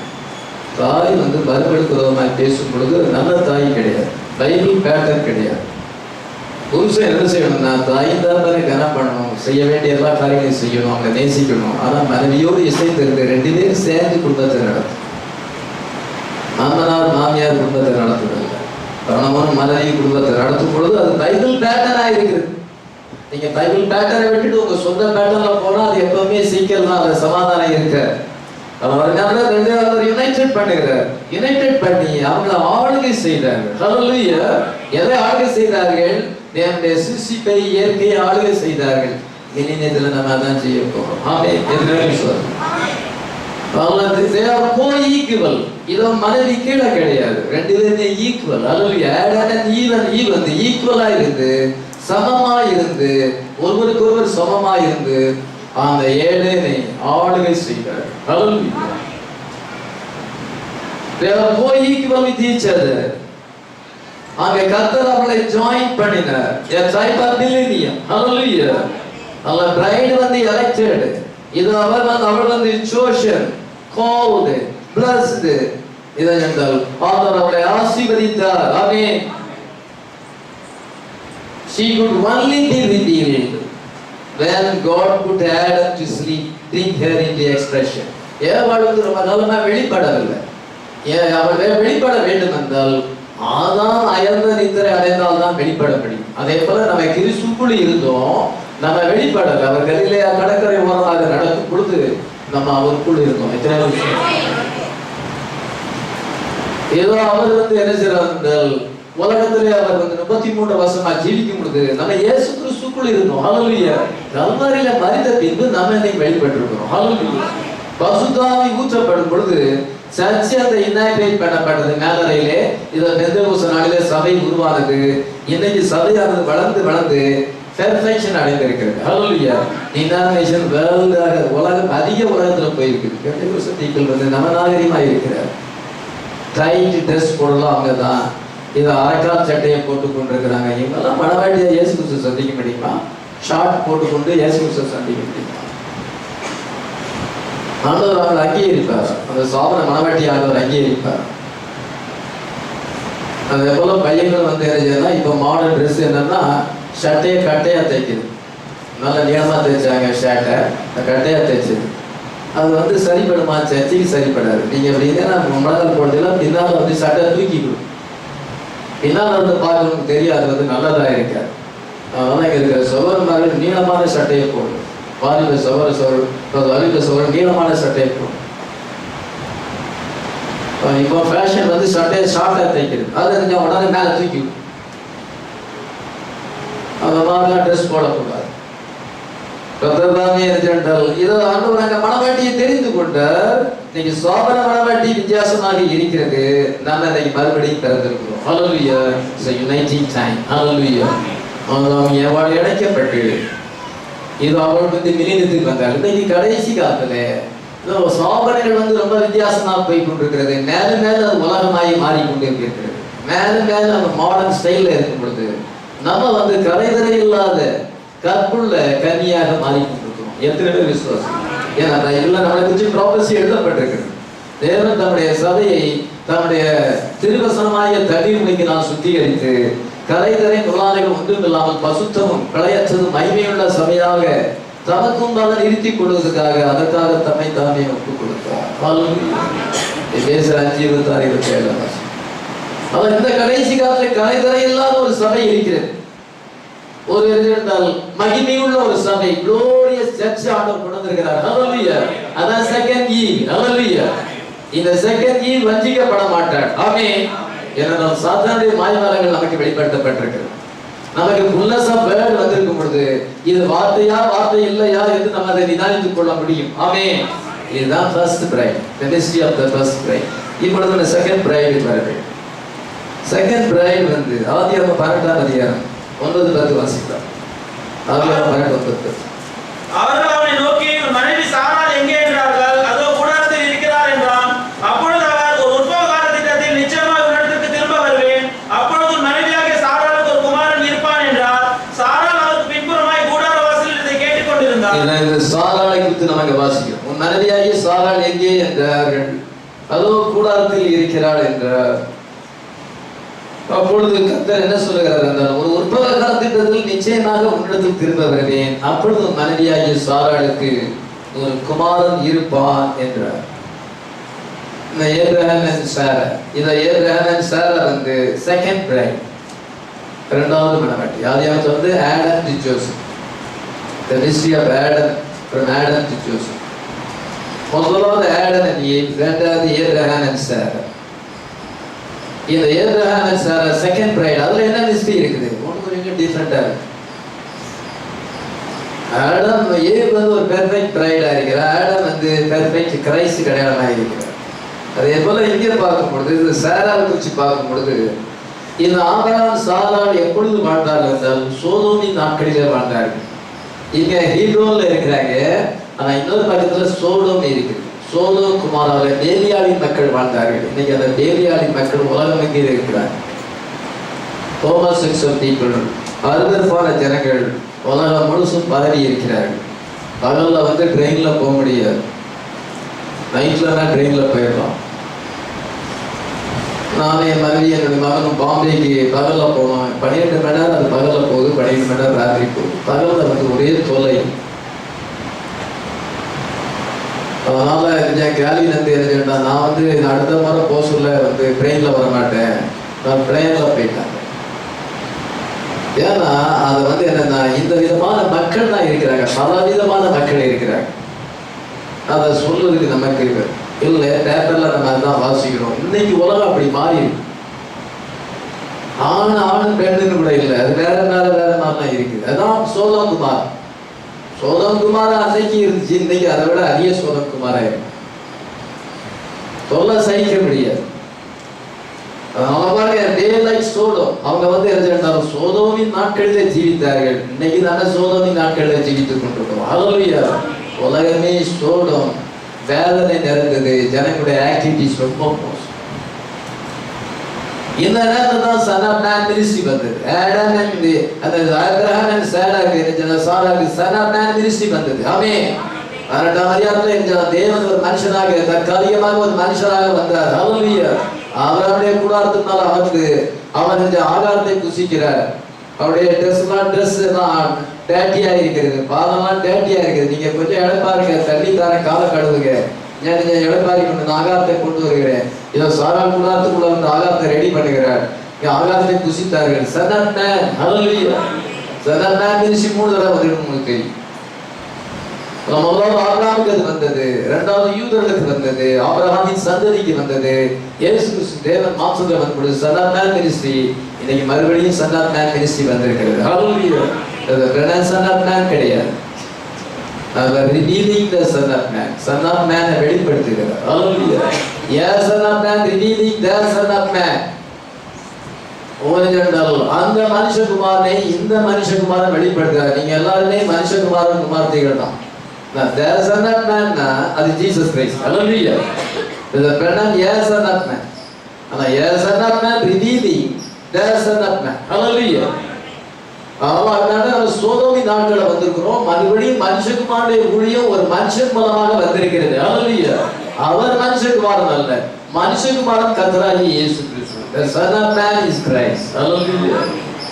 seventh angel மனுஷகுமாரனுடைய ஊழியத்தை உலகத்துக்கு கொண்டு வந்தார். அவர் மூலமாக உலகத்துல இந்த த்ரீஃபோல்ட் மினிஸ்ட்ரி வந்தது. Healing, discernment, opening of the world. Hallelujah. அந்த மினிஸ்ட்ரி மறுபடியும் வரும்பொழுது சன் ஆஃப் மேன் மினிஸ்ட்ரி வந்தது. ஆபிரகாமுக்கு சன் ஆஃப் மேன் மினிஸ்ட்ரி வந்தது. Abraham and Sarah hold the mystery of the bride and the end of the age. அவர்கள் அந்த கடைசி காலத்தில் இருக்கிற மணவாட்டிக்கு அடையாளமாக இருக்கிறார்கள். சன் ஆஃப் மேன் மினிஸ்ட்ரி வந்தது. இன்னைக்கு நமக்கு சன் ஆஃப் மேன் மினிஸ்ட்ரி வந்திருக்கிறது. ஆமென். அது மாத்திரமல்ல, ஏஞ்சல்ஸ் அவர்கள் கண்டார்கள். கனியோட ஏஞ்சல்ஸ், நாங்கள் 2 தூதர்கள் வந்தார்கள். இன்னைக்கு நமக்கு ஏஞ்சலிக் மினிஸ்ட்ரி வந்திருக்கிறது. ஹல்லேலூயா. 7 தூதர்கள் இறங்கி வந்தார்கள். ஹல்லேலூயா. Son of Man ministry வந்திருக்குது. 7 angels வந்திருக்கிறது. 7 seal mystery நமக்கு ரிவீல் ஆகியிருக்கிறது. ஆமென். அவங்க 7 seal ஊழியத்துல 7 seal mysteryல இருக்கிறாங்க. 7 seal is the coming of the Lord. அவர் 7 தூதர்களோடு கூட இறங்கி வந்தார். இதோ அவங்களுக்கு தூதர்கள் வந்தார்கள் என்ற கடைசி அடையாளம் அந்த சோதோம் குமாராவை அழிப்பதற்கு முன்னதாக, before the destruction of Sodom and Gomorrah, the last sign performed. And the last sign என்ன வந்தால் discerning the heart and intents of the heart and intents. இதோ சாராளுடைய இதயத்தின் ரகசியத்தை வெளிப்படுத்துகிறார். ஆமென். நீ சிரித்தாய் நகைத்தாய் சொல்ல, இல்ல நகைக்கல, நகைத்தாய்.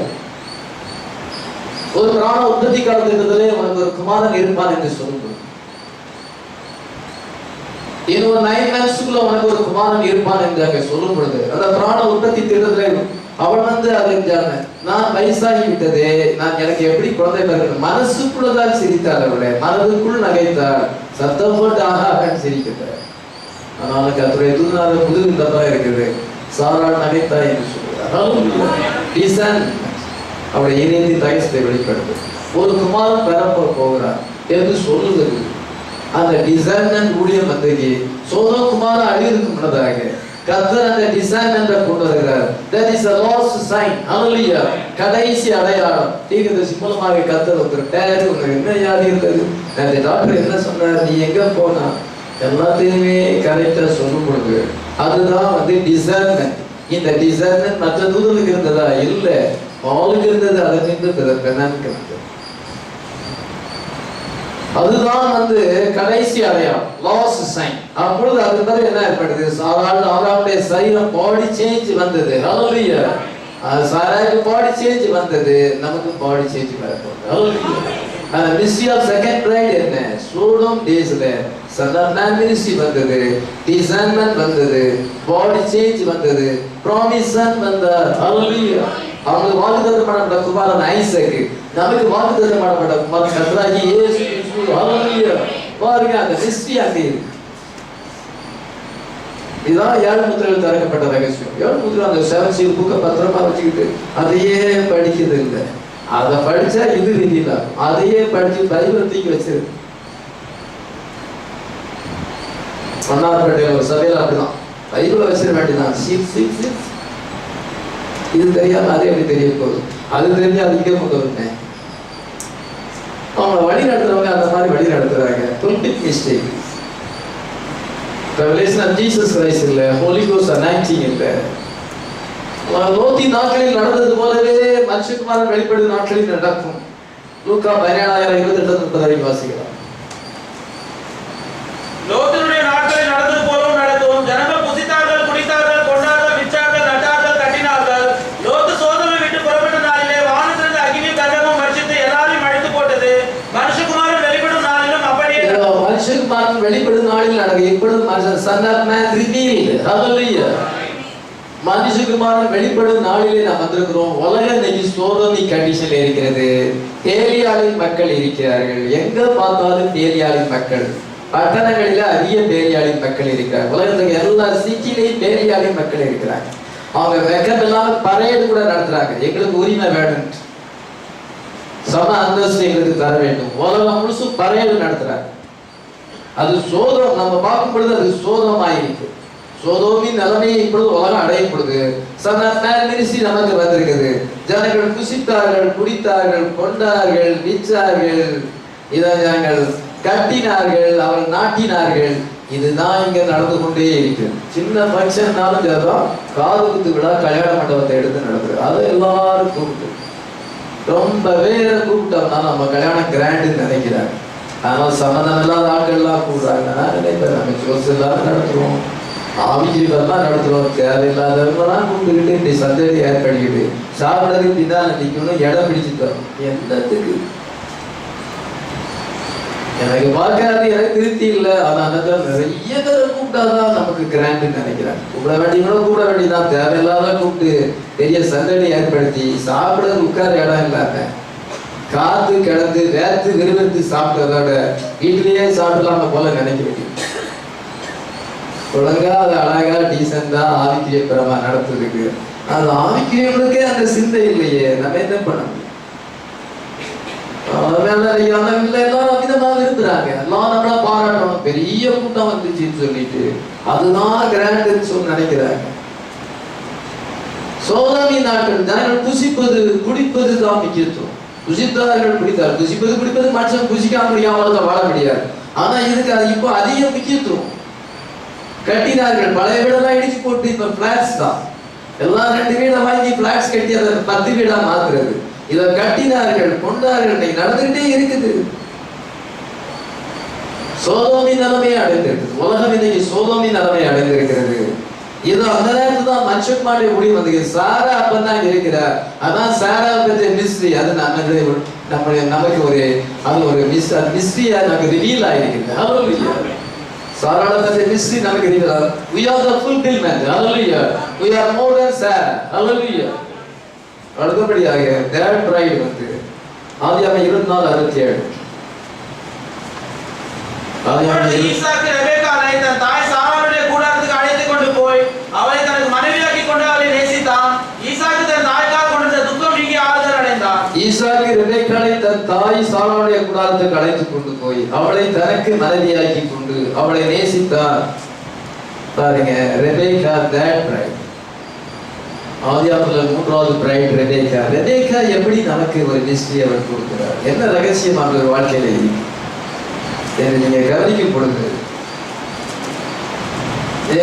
அவள் வந்து ஒரு தேசத்தை விட்டு இன்னொரு தேசத்துக்கு போகிறாள். ஹல்லேலூயா. leave her country to come into union with the bride. தன்னுடைய மணவாளனோடு ஐக்கியப்படுவதற்காக தன்னுடைய தேசத்தையும் தன்னுடைய நாட்டையும் விட்டு அவள் வந்து பிரைட்ரூமை சந்திப்பதற்கு, அவள் இணைக்கப்படுவதற்கு தன்னுடைய தேசத்தை விட்டு தன்னுடைய வீட்டை விட்டு புறப்பட்டு போகிறாள். ஹல்லேலூயா. அதுதான் நம்ம அங்க வாசிக்கிறோம். அதுதான் 24ஆம் அதிகாரம், மத்தேயு 25, ஆதியாகமம் 24ஆம் அதிகாரம். ஆதியாகமம் 22ஆம் அதிகாரத்துல என்ன வாசிக்கிறோம் என்றால், ஆபிரகாம் வந்து ஈசாக்கை பலி செலுத்துகிறார். Isaac represents Christ. ஈசாக்கு வந்து கிறிஸ்துவுக்கு அடையாளமாக இருக்கிறார். with the wood on his back going up the mountain. மலையில ஏறும் பொழுது அவன் வந்து விறகு சுமந்து கொண்டு போகிறான். தன்னுடைய தோள் மேல விறகு சுமந்து கொண்டு போகிறான். 22ஆம் அதிகாரத்திலே அஞ்ச காட்சியை காண்கிறோம். 24ஆம் அதிகாரத்திலே அவர் ரெபெக்காளை நேசித்து தன்னை கூடாரத்துக்குள்ளே கொண்டு சென்று தன்னை மனைவியாக்கி கொண்டு அவளை நேசித்தான் என்று வாசிக்கிறோம். ஆனா 22ஆம் அதிகாரத்தில் அந்த காட்சி எப்படி இருக்கிறது? அவன் ஒரு இளைஞனாய் இருக்கிறான், ஒருவேளை 15 வயசு அவனுக்கு இருக்கலாம். அவன் வந்து இளைஞன் தோள் மேல சுமந்து கொண்டு விறகு சுமந்து கொண்டு போகிறான். இப்பொழுது அவனுக்கு விவாகம் பொழுது 40. இப்பொழுது 40 வயசுல இருந்தால் ரெபெக்காளை தனக்கு மனைவியாக்கி கொண்டு அவன் அவளை நேசித்தான் என்று வாசிக்கிறோம். ஹல்லேலூயா. 22ஆம் விறகு சுமந்து கொண்டு போய் எதிராக இருக்குது. இயேசு கிறிஸ்து சிலுவையை தோள் மேல சுமந்து கொண்டு மலையிலே ஏறினார். சிலுவையை கொண்டு அந்த சிலுவையை சுமந்து கொண்டு என்ன செஞ்சால் கல்வரி, அது கல்வரியை குறிக்கிற 22ஆம் அதிகாரம் கல்வரி. 24ஆம் அதிகாரம் வந்து மேரேஜ் யூனியன். ஹல்லேலூயா. பிரைட் இப்பொழுது அந்த இளைஞனாய் இருந்தவன் இப்பொழுது பிரைட் குரூமாக மாறிவிட்டான். ஆமென். மணவாளனாக மாறிவிட்டான்.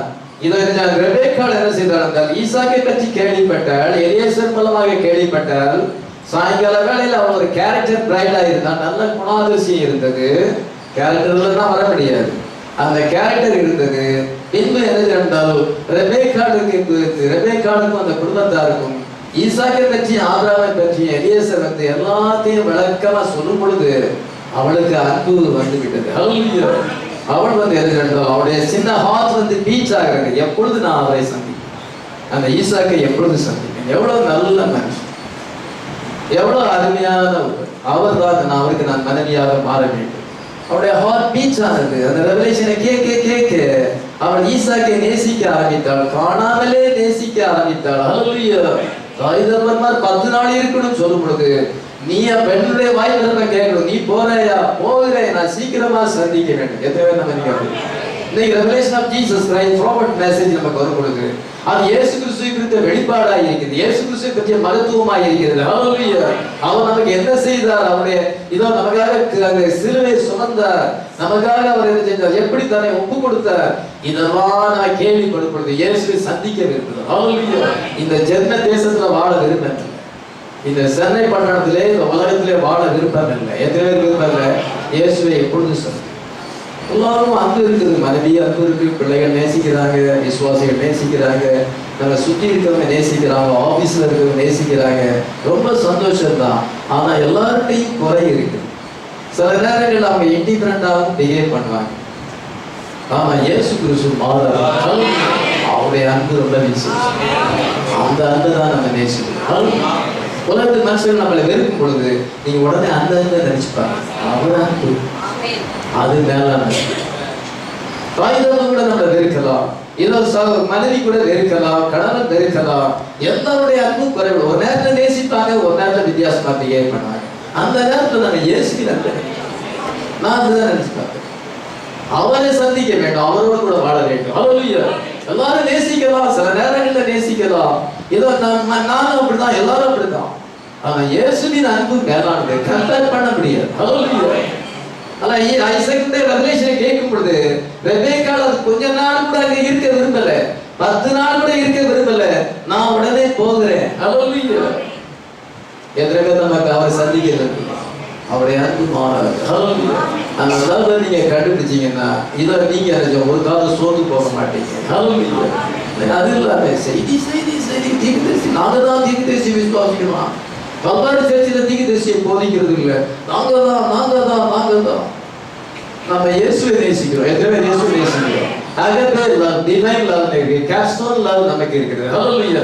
தீர்க்கதரிசி செய்தி இயேசுவின் அன்பை நமக்கு வெளிப்படுது. எலியேசருடைய மெசேஜ் அந்த ஈசாக்கை பற்றி இருந்தது. அதே போல இன்னைக்கு எலியேசர் இயேசு கிறிஸ்துவை பற்றி வெளிப்பாடு நம்ம அதிகமா நேசிக்கிறோம். ஹல்லேலூயா. இது செய்தி ஒரு கல்ட் மாதிரி இல்லை, ரெவலேஷன். ஹல்லேலூயா. என்னைக்கு அவரை சந்திப்போன்னு நினைச்சது நமக்கு விருப்பம் இருக்குது. எத்தனை பேருக்கு அந்த விருப்பம் இருக்குது? ரெபேக்கால நீங்க அந்த மிஸ்ட்ரியை பாக்குறீங்க. என்ன சொல்றோம், யாரை விவாகம் பண்ணினார்? ஈசாக்கு ரெபேக்கால் யாரை விவாகம் பண்ணினார்? தோள் மேல விறகு கட்டை சுமந்துட்டு போனார, மலையில ஏறினாரு, அந்த நபரை விவாகம் பண்ணினார். ஹல்லேலூயா. நம்ம யாரை விவாகம் பண்ணுகிறோம்? ஹல்லேலூயா. எனக்காக சிலுவையில சுமந்து கல்வாரி மலையில ஏறினேன் அந்த இயேசுவை நான் வாழ செய்யணும். That's the greatest love. இதை விட நான் நம்பியது. ஹல்லேலூயா. அந்த ஈசாக்கை வாழ செய்தார். ஹல்லேலூயா.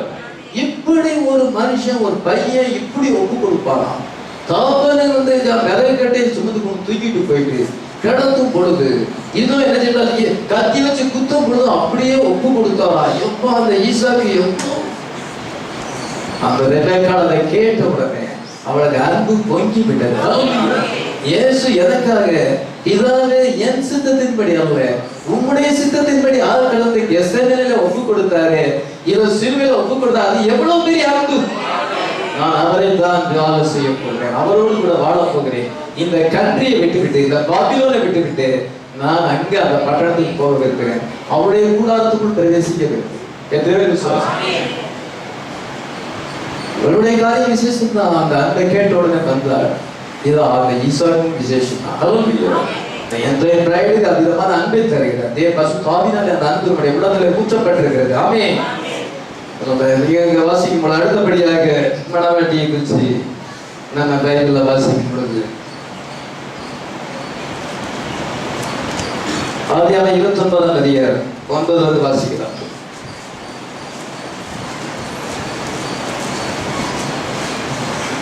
அவர்களோடு அவன் பேசிக் கொண்டிருக்கும் போது தன் தகப்பனுடைய ஆடுகளை மேய்த்துக் கொண்டிருந்த ராகேல் அந்த ஆடுகளை ஓட்டிக் கொண்டு வந்தால், யாக்கோபு தன் தாயின் சகோதரனான லாபானுடைய குமார்த்தியாகிய ராகேலையும் தன் தாயின் சகோதரனாகிய லாபானின் ஆடுகளையும் கண்டபோது யாக்கோபு போய் கிணற்றின் வாயில் அந்த கல்லை புரட்டி தன் தாயின் சகோதரனாகிய லாபானின் ஆடுகளுக்கு தண்ணீர் காட்டினான். பின்பு யாக்கோபு ராகேலை முத்தம் செய்து சத்தமிட்டு அழுது. சரி, போ. யாக்கோபு தன் தாயின் சகோதரனான லாபானுடைய குமார்த்தியாகிய ராகேலையும் தன் தாயின் சகோதரனாகிய லாபானின் ஆடுகளையும் கண்டபோது யாக்கோபு போய் கிணற்றின் வாய் கல்லை புரட்டி தன் தாயின் சகோதரனாகிய லாபானின் ஆடுகளுக்கு தண்ணீர் காட்டினான். பின்பு யாக்கோபு ராகேலை முத்தம் செய்து சத்தமிட்டு அழுதார். அப்பொழுது அவன் சொல்லுகிறான், நான் உன்னுடைய லாபானுடைய மருமகன் ரெபேக்காளுடைய குமாரன் என்று அறிவிக்கிறான். அதனை 13ஆம் வசனத்தை வாசிக்கிறார். லாபான் தன் சகோதரியின் குமாரனாகிய யாக்கோபுடைய செய்தியை கேட்டபோது யாக்கோபு ராகேல் பேரில் பிரியப்பட்டு உம்முடைய இளைய குமாரத்தியாக ராகேலுக்காக உம்மிடத்தில் 7 வருஷம் வேலை செய்கிறேன் என்றான். யாக்கோபு ராகேலின் பேரில் பிரியப்பட்டு உம்முடைய இளைய குமாரத்தியாகிய ராகேலுக்காக உம்மிடத்தில் 7 வருஷம் வேலை செய்கிறேன் என்றார். அவள் மேல் பிரியப்பட்டு அவளுக்காக 7 வருஷம் ஆடு மேய்க்கிறேன் என்று சொல்லுகிறார். ரெபேக்காள் தன்னுடைய கண்டிலிருந்து ஈசாக்கினுடைய அன்பை கேள்விப்பட்டு அங்க போறான். இங்க பாருங்க, பெண்ணை போடுவதற்காக அவன் அங்க இருந்து இங்க வந்து எப்படி இருக்க, இந்த மிஸ்ட்ரி அப்படி இருக்கு, அந்த மிஸ்ட்ரி அப்படி இருக்கு, ஒன்றும் டிஃபரெண்ட். Jacob and Rachel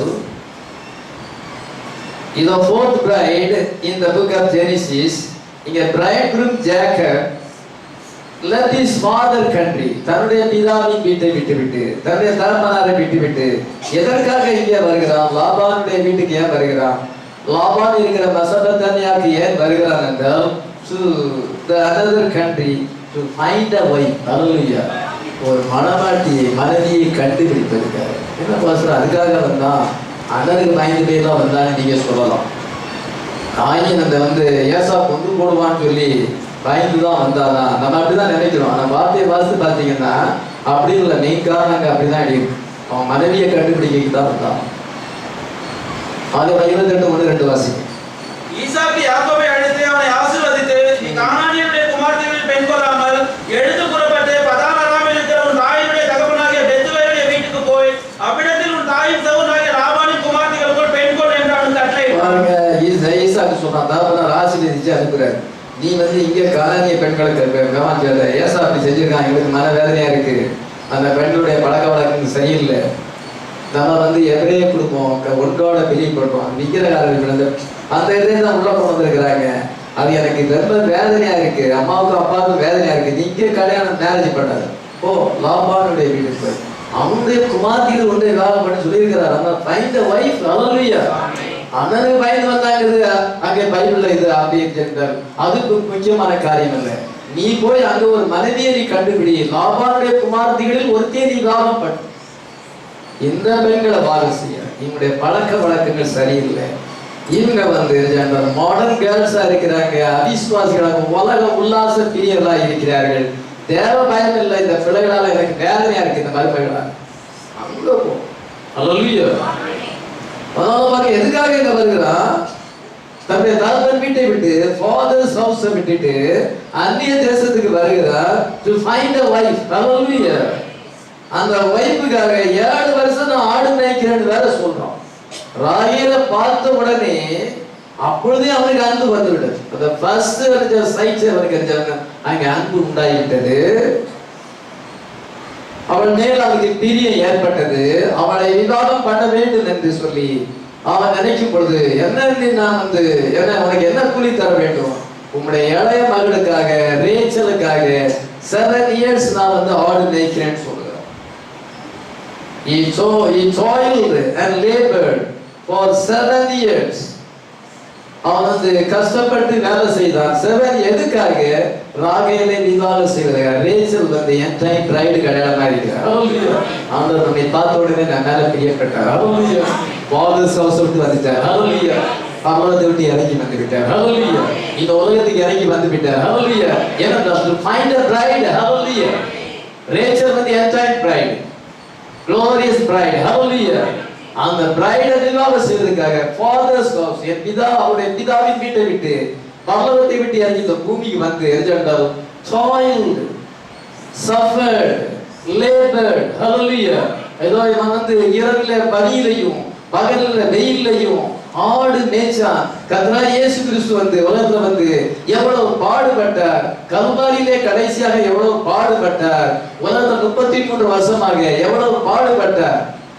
30 வயசு வரைக்கும் தகப்பன் தச்சு வேலை செய்தார். இன்னும் 3 வருஷமாக எவ்வளவு பாடுபட்டார். கிராமங்கள் ஒரு பட்டணங்களுக்கு வந்தார். வேதபாரத பரிசேர் எவ்வளவு உபத்திரத்தை கொடுத்தார்கள். கல்வாரியிலே கெத்செமனேயிலே கல்வாரியிலே நமக்காக எவ்வளவு வேதனைப்பட்டார். ஹல்லேலூயா. எதற்காக? to find a bride. ஹல்லேலூயா. அவர் சிலுவையிலே மரிக்கும் பொழுது தம்முடைய சந்ததியை கண்டார். நம்ம உங்களை என்னையும் பார்த்தார். ஹல்லேலூயா.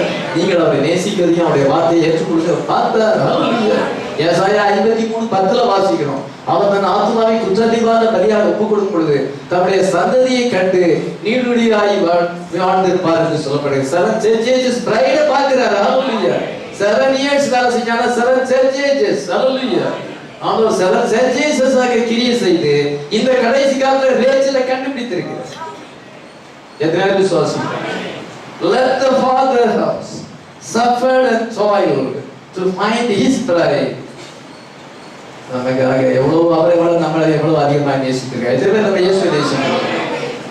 Do you love the Lord? எத்தனை பேர் இயேசுவை நேசிக்கிறீர்கள்? செய்தி இப்ப கிக்க ஏற்றி விடுறாங்க. நம்ம அப்படி இல்லை. நம்ம செய்தியை பெரிய பண்றோம். நம்ம இயேசுவை நேசிக்கிறோம். செய்தி நோக்கமே அதுதானே. நோக்கத்தை விட்டுட்டு ஒரு கிக் ஏத்துற மாதிரி இருந்தா இந்த பாஸ்டர் வந்து என்ன செய்றாங்க? அப்படி செஞ்சு தங்களுக்கு ஒரு கூட்டத்தை சேர்த்துக் கொள்கிறாங்க. அது அவருக்கு பிரியம் ஆகிறாது. நம்ம ஆண்டவர்கிட்ட தான் ஒரு கூட்டத்தை சேர்க்கணும். ஏன் தெரியல, நான் இயேசுகிட்ட சேர்க்கணும். That's a true ministry. இயேசுவை நேசி, இயேசுவை விசுவாசி. நம்ம இயேசுவை நேசிக்கிறோம். ஹalleluya. ஜேக்கப் போல ஃபாதர் கண்ட்ரி விட்டுட்டு வந்திருக்கிறார். எதுக்காக? to find the bride. 7 வருஷம் toil பண்ணுகிறார். பகல்ல வந்து நான் வெயில் கொளுத்துது. ராத்திரி பதியில இருந்து கண்ணுக்கு நித்திரை இல்லாதபடி அந்த ஆடுகளை பார்த்து லாபான் அடிக்கடி அவன் வந்து சேலரியை மாத்திருந்தான். இதை என்ன செய்யறாங்க? இந்த ஆடு காணாம போச்சுன்னா அதுக்கு அவன் உத்தரவாதம் பண்ணணும். அதனால என்ன செய்யறாங்க? 20 வருஷமா ஆடு மேய்ச்சா பைபிள வாசிக்கிறோம். எதுக்காக? to find the bride. ஹalleluya. ஏன்னா ரேச்சலை பெற்றுக் கொள்வதற்காக. ஹalleluya. நீ கர்த்தராகிய இயேசு கிறிஸ்து 7 years 7 churches ஆக அவர் என்ன செஞ்சார் என்றால் தன்னை வெளிப்படுத்தி இப்பொழுது என்றால் கடைசி கால மணவாட்டி ரேச்சலை அவர் பெற்றிருக்கிறார். ஹalleluya. அவன் எவ்வளவு சீட் பண்ணினான்? துச்சப்பாவையுடைய லேயாளை கொண்டு மார்க்கமாய் கொடுத்து விட்டான். இவ்வளவு உபத்திரப்பட்டாலும் கடைசியில் அவன் ரேச்சலை பெற்றுக்கொண்டான். ஹalleluya. அடுத்த பிறகு வந்து 41-45 மேலும் பார்வோன் யோசேப்புக்கு சாப்நாத் பனேயா என்ற பெயரையிட்டு ஓர்பட்டணத்தில் ஆசாரனாகிய போத்திபிராவின் குமாரத்தியாகிய ஆஸ்நாத்தை அவனுக்கு மனைவியாக கொடுத்தான். இதோ பார்வோன் யோசேப்புக்கு சாப்நாத் பனேயா என்ற பெயர். சாப்நாத் பனேயா என்றால் என்ன அர்த்தம் சொல்லியிருக்கிறேன்? revealed of the word. Hallelujah. இயேசு கிறிஸ்து நம்முடைய சாப்நாத் பனேயாவா இருக்கிறார். Hallelujah. revealing of the word. Hallelujah.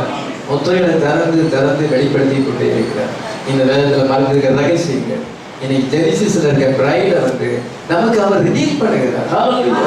சாப்நாத் பனேயா என்ற பெயரை விட்டு ஓன்பட்டத்து ஆசாரியனுடைய மகளாகிய ஆஸ்நாத்தை அவருக்கு மனைவியாக கொடுத்தான்.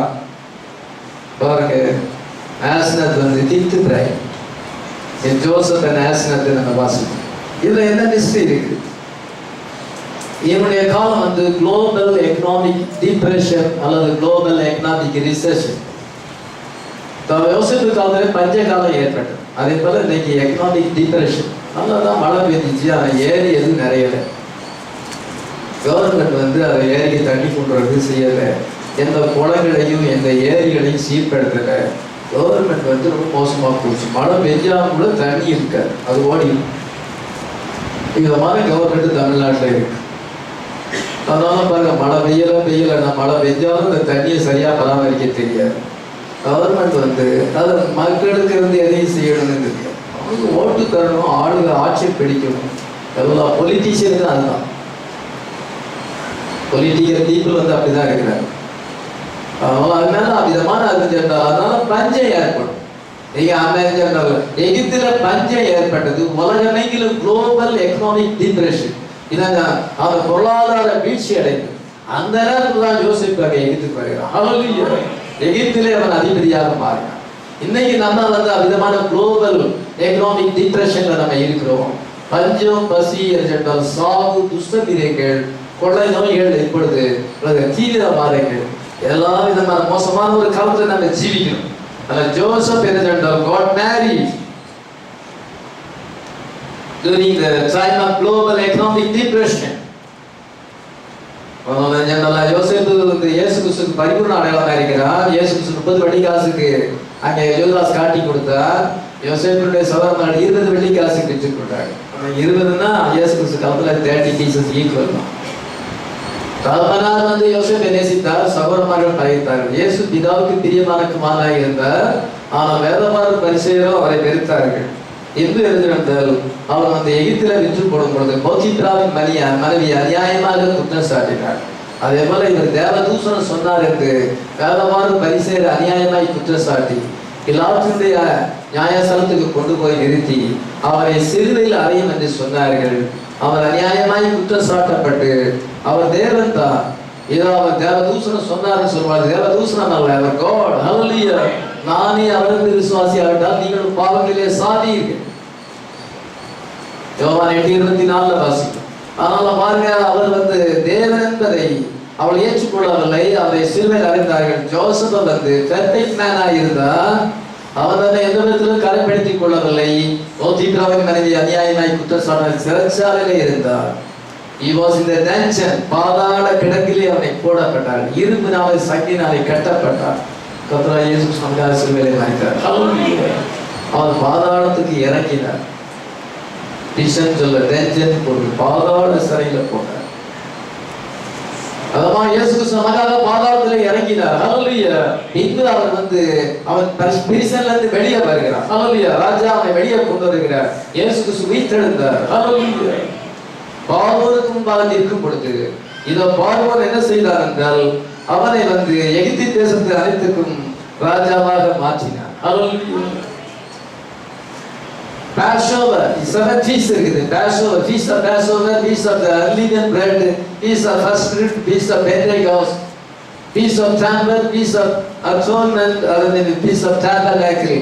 இதில் அவன் 23 7 பண்டிகைகளை வாசிக்கிறோம். யோசேப்பு ஜீவிதத்தில் 7 பண்டிகைகள் நிறைவேறும். இது அவன் பேசாவர் வந்து சிறைச்சாலையில் போடப்படுகிறது. சிறைச்சாலையிலிருந்து வெளியே வருது, ரெசரக்ஷனை குறிக்கிறது என்று என்ன செய்யறார் என்றால் அங்கே எக்காலம் ஊதும் பொழுது எல்லாரும் தண்டனைக்கு படுகிறார்கள். அதன் மீது என்ன சகோதரமார்கள்லாம் வராங்க. அதை வந்து டே ஆஃப் அட்டோன்மென்ட் என்று என்ன செய்யறார் என்றால் அந்த ஃபீஸ்ட் ஆஃப் டாபர்னாக்கிள் அது எதை குறிக்கிறது என்றால் யோசேப்பும் அவருடைய சகோதரமார்கள் ஆஸ்னாத்தும் கோசேனில செழிப்பாக வாழ்கிறார்கள். ஹல்லேலூயா. 7 ஃபீஸ்ட் இயேசு கிறிஸ்துவில நிறைவேறுகிறது. ஜோசப்லையும் அது நிறைவேறும். ஜோசப் வந்து ஒரு ஷேடோவா இருக்கிறான். Perfect type of Christ. கிறிஸ்துவுக்கு ஒரு அடையாளமா இருக்கிறார். ஆஸ்னாத் ஸ்டோரியை பார்க்கும் பொழுது ஆஸ்னாத் மோன் பட்டத்து ஆசாரிய மகளா இருந்தாள். அவள் வந்து என்ன யோசேப்பை வந்து விவாகம் செய்ய வேண்டும் என்று தகப்பனார் சொன்ன பொழுது அவர் எபிரேயன் வந்து ஆடு மேய்க்கிறது சேர்ந்தவங்க அநியாயமாக அவள் வந்து இப்படி ஒரு ஜெயிலெல்லாம் இருந்தார். அப்படி பல விதத்தில் அவள் வந்து புலம்பினான் தகப்பன் சொன்ன பொழுது. என்று ஜோசப் வந்து அங்கே ஒன்பற்றது ஆசாரிய வீட்டுக்கு வரப்படுது. இதோ என்றால் அவளுக்கு கர்த்தர் சொப்பனத்தில் வெளிப்படுத்தி ஜோசப் எவ்வளவு பெரிய பலத்தான் என்பதை வெளிப்படுத்தும் பொழுது அவள் அந்த மனப்பூர்வமாக வாக செய்து 2 குழந்தைகளை பெற்று ஆசீர்வாதம் ஆச்சு. அந்த ஆசனத்துக்கு இதை கர்த்தர் வெளிப்படுத்துறார், சொப்பனத்தினால வெளிப்படுத்துறார். ஜோசப் வந்து நீ அற்பமா நினைக்கிறார். அவர் எவ்வளவு மகத்தானவர். உலகத்தின் மக்கள் இயேசு உலகத்தை ஜீவித்தார், சாதாரண ஒரு ஆளா ஜீவித்தார். இந்த சிலுவையில் அரைஞ்சி போட்டுட்டாங்க, சிலர் உயிர்த்தெழுந்தாங்கன்னு சொல்றாங்க. சாதாரண வரப்ப சீப்பா நினைக்காங்க. ஜீசஸ் காட் தான், நமக்கு இயேசு மகப்பா.